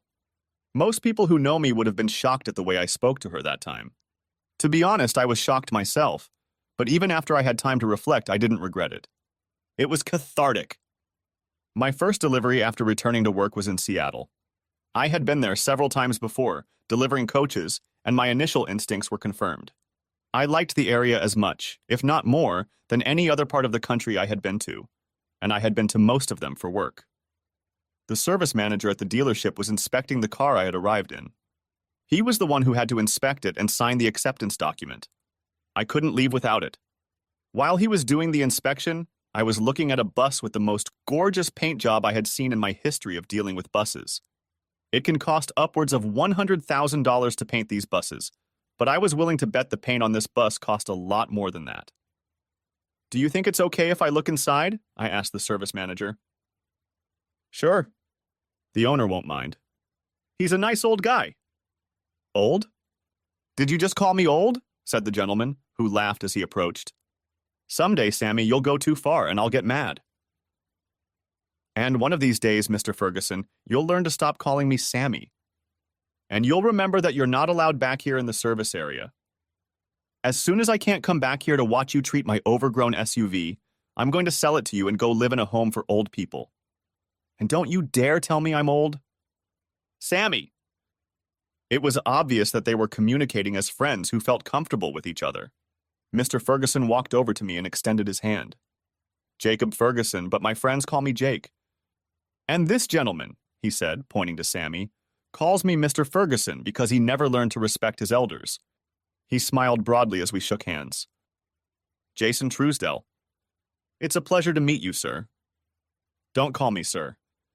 Only people like Sammy should do that." "It'll be a cold day in hell when I call you sir." "You'll have to excuse him, Jason. He's ill-mannered and uneducated, and the management of this establishment has to keep him here and away from the public, or he'll drive away all their business." He paused. "I heard you ask if you could look in my overgrown SUV?" "Yes," I smiled. I'd never heard one of our coaches referred to as an overgrown SUV before. "Do you have your own?" "Oh, no, I just deliver them." "Delivering?" And I told him what I do. "Sounds like a fun job." "Well, come on. Let's take a look inside." He was obviously very proud as he showed me around. At the factory, I saw several carriages worth $1 million or more, and of course I rode in Reagan's carriage. I also saw a few carriages that were close to $2 million, but they were rare. Mr. Ferguson's carriage must have been in that price range, and it must have been at least 2 years old because I never saw it. There were lots of curved cabinets made of rare exotic woods, and the floor was real marble, as were the countertops and walls in the bathroom and shower. Yes, the showers. There were 2 of them, one in each of the 2 bathrooms. Carriages with 2 bathrooms were rare too. My wife and I hate sharing bathrooms, even with kids and grandkids, so we have our own and everyone else has theirs. The engine was one of the biggest we put in our carriages. While 500 GP was pretty much the standard engine for carriages, this one was a 605 GP monster, and, as Mr. Ferguson proudly stated, was a triple-digit carriage. Triple digits meant it would go over 100 miles per hour. I often drove it at 80 and 85, and once accelerated to 100. Then I was among several NASCAR trucks carrying race cars and buses with crews and drivers. They were on their way to another race venue. I looked in my outside mirror and saw them approaching in the Hummer, left lane. When the first of them passed me, I accelerated. By the time the last one passed, I had kept up with them, pulled in behind them, and was tailgate for them. In a convoy of cars, usually large trucks, the person in front is called the front door, and the person behind is called the tailgate. Everyone in between these two is considered to be sitting in the rocking chair because the front and back doors are responsible for finding any law enforcement. Those sitting in the rocking chair can just drive. We drove probably 75 miles at 100 miles per hour, almost bumper to bumper like cars during a race, and didn't seem to fear the law. We actually passed 2 highway patrol cars traveling in the opposite direction. They both had their blue lights on for a couple of seconds as if to warn us, but the front door didn't slow down and we just kept hauling ass. It was exciting and a hell of a lot of fun. Mr. Ferguson and I had been on his bus for about 15 minutes when Sammy brought my ID. "Tell us when you're ready to go and we'll drop you off at the airport," he said. "Mr. Ferguson, if you leave my mechanics alone, you'll be ready to leave in about an hour." "Thanks, Sammy," he said, smiling. Sammy just shook his head and walked away. "What do I have to lose with this Sammy thing?" I asked. He laughed again. He seemed to enjoy laughing. Our families go way back. He and my son Mark are best friends, and he spent a lot of time at our house growing up. His name is Samuel, but he prefers to be called Sam. He hates Sammy, and I'm the only one who can call him that. He calls me Mr. Ferguson because that's what he's never called me, and I can't convince him to call me Jake. Mark calls Sam's parents by their first names, but Sam just can't do it. When Sam and Mark graduated from high school, they went into the Army. Neither of them wanted to go to college, and that was okay because neither family could afford it anyway. They stayed together and served in the same unit in Afghanistan. They were only there for a couple months and came under fire. They were both wounded and spent a month in a hospital in Germany. For over 2 weeks, we didn't know if they would survive or die. Sam's parents, my wife and I spent a month in Germany at their bedsides. While in the hospital, we cried and prayed a lot, usually at the same time. When the boys recovered, they were medically discharged from the service and decided to share an apartment. They still live there today. We both thought for a moment before I continued. Without getting personal, you said that neither family could afford college, but you had a high-income coach. What did you do? Did you win the lottery? No. I have an uncle in Louisiana, and a few years ago they found gas on his property. A little piece of swampland of 100 acres, and all of a sudden he had more money than God. He died without ever knowing how much it was worth. Hell, they still don't know. My dad and I were his only blood relatives, so he left everything to us. I always wanted a camper, so I saw my chance and bought one. Good for you, but it's a step or two higher than just a camper. I got a little carried away. It's way more than we'll ever need, but it was affordable and I was in the mood. My wife and I still live in our old house and are happy with it, but the darn thing drew us in like a magnet. We saw it and wanted it. We bought the house next to ours, tore it down, and built a garage for it. The cost of the carriage house, the house we tore down, and the new garage was about 8 times the value of our house. No one ever accused us of being smart. We talked for a few more minutes in the carriage house, and then went to the showroom where there were drinks and snacks. I had a coffee, he had a cappuccino, and we talked some more. I learned that both he and Sam's father, Pete, were carpenters. Pete is still a carpenter now. Jake played a lot of golf, fished, and traveled. I told him my story and he laughed heartily about the house and insurance. He asked what I did before my divorce, and I told him I was an electrician. I also told him I was on my way to Seattle when I met Tim Ryan at the motel and stopped by to drop off the coach. Are you going to do this forever? He asked. Actually, I've kind of given myself another year or so before I find a place where I can settle down. Still thinking about this neighborhood? Probably. I've traveled all over the country with this job and haven't found a place I like better. Shortly after that, Sam came in to tell him that the overgrown SUV was ready and Mr. Ferguson was getting ready to leave. Sammy said you were going to the airport? Yes, but I'm not leaving until tomorrow. I'm having dinner with friends and then going to a concert tonight. What kind of concert? Reagan Thompson.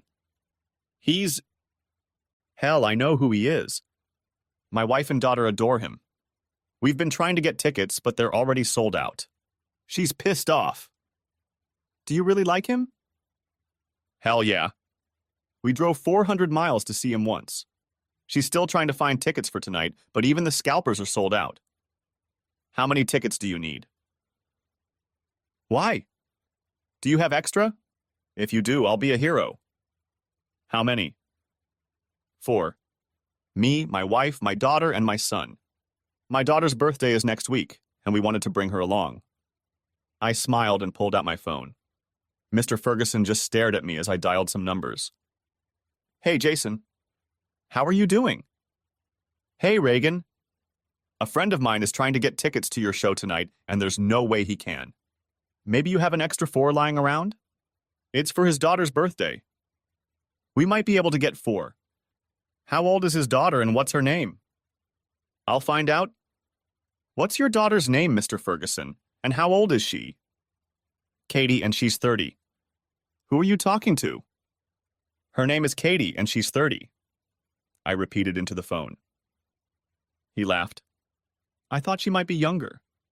It's pretty unusual for a father to take his 30-year-old daughter anywhere, much less to one of my shows. Shouldn't be a problem. Let me check with Kelly and she'll get back to you in a few minutes. How about you meet us in the green room before the show instead of going out to dinner? The restaurant is preparing a big table and we've invited some local celebrities. Everyone would love to see you. Bring your friends. I want to say hi to them. I smiled. We'll be there. Oh, if there are no seats, your friends can watch from backstage. There's always a bunch of people there. I'll tell them. Thanks, I'll see you tonight. I ended the conversation, looked at Mr. Ferguson, and smiled. How do you and your family feel about meeting Reagan Thompson? Are you kidding me? No, sir. He'd heard my side of the conversation, so I told him about Reagan. Just like that? One little phone call and we're having dinner with Reagan Thompson? I can't believe it. Well, let's wait a few minutes and see what Kelly has to say, and I'm not sure the buffet in the arena green room qualifies as dinner. And who's Kelly? His sister. You'll like her. Turns out he more than liked her, as did his son Mark. The Fergusons picked me up at the hotel, and we headed to the arena. Scotty, Reagan's security guard, met us at the entrance to the reserved parking lot and led us inside. The first thing Jake, I was calling him Jake by then, saw was Coach Reagan. As I introduced Kelly to the family, I could feel the spark between her and Mark. It seemed like they had known each other all their lives. My introduction to Kathy Ferguson wasn't even close to that, but we seemed to understand each other too. She worked as a police officer in their town east of Seattle, patrolling the city streets 8 hours a day. To say the evening went well is a vast understatement. It ended with us all sitting in Reagan's station wagon after the show, Mark and Kelly on the couch, Kathy and I at the dinner table, Jake in the driver's seat, and Reagan in the passenger seat. Pat and Grace, Jake's wife, were standing over their husbands, listening to them talk about coaches and looking very bored. Reagan, Pat, and Kelly were supposed to leave the next morning, but decided they would stop by Jake and Grace's house to look at their coach before leaving town. The Fergusons dropped me off at my hotel at the airport, and Katie and I said a leisurely goodbye. The next few months were interesting. Every time I went on vacation, I went to Seattle to be with Kathy. Mark spent his time traveling with Kelly, Reagan, and Pat. In fact, he pretty much took over the job of driving their bus, which, by the way, was for sale, because when Reagan saw Jake's car, she ordered a new one. I quit my job and moved my stuff to be near Katie. Like my home state, I needed a license to work as an electrician. This required a letter from the company where I worked as an electrician and a copy of the license from that state. I also had to pass an exam. All of this took a little time, which I spent buying a house and furniture. I bought a house in the same town where Kathy and her family lived. Kathy did most of the furniture selection. I liked that I could stretch out and live in something larger than a motel or hotel room. The dealership I went to in Seattle had a driving program for new SUV and bus owners. They, and more specifically Sammy, the service manager, asked if I would be interested in teaching new owners how to drive until I got my electrician's license, and even after that if I could. I thought it was a good idea, started practicing, and enjoyed it. I studied the study guide for the electrician's exam and figured it was basically the same as the one I had taken in my home state and wasn't too worried about it, so I took my time. But when Kathy said she would move in with me when I passed the exam, my study of the study guide took on an urgency in a personal, erotic, self-centered way. 3 weeks later, I had a roommate and I had never been happier. My life was perfect. Mark and Kelly got married and settled in Nashville. Reagan found someone to handle his public relations and scheduling. He also has a new coach, and he and Jake argue over who is nicer. Jake tries to convince Grace that they need a new, nicer one. Katie and I are fine with that because we could ride him on trips like the current one. I'm busy with my little company of 3, and Kathy is still patrolling the city streets. She'll be doing that for a couple more weeks, and then she'll take a break to get married and have a baby. Thanks for watching. I hope you enjoyed it. So subscribe to my channel and watch the next video.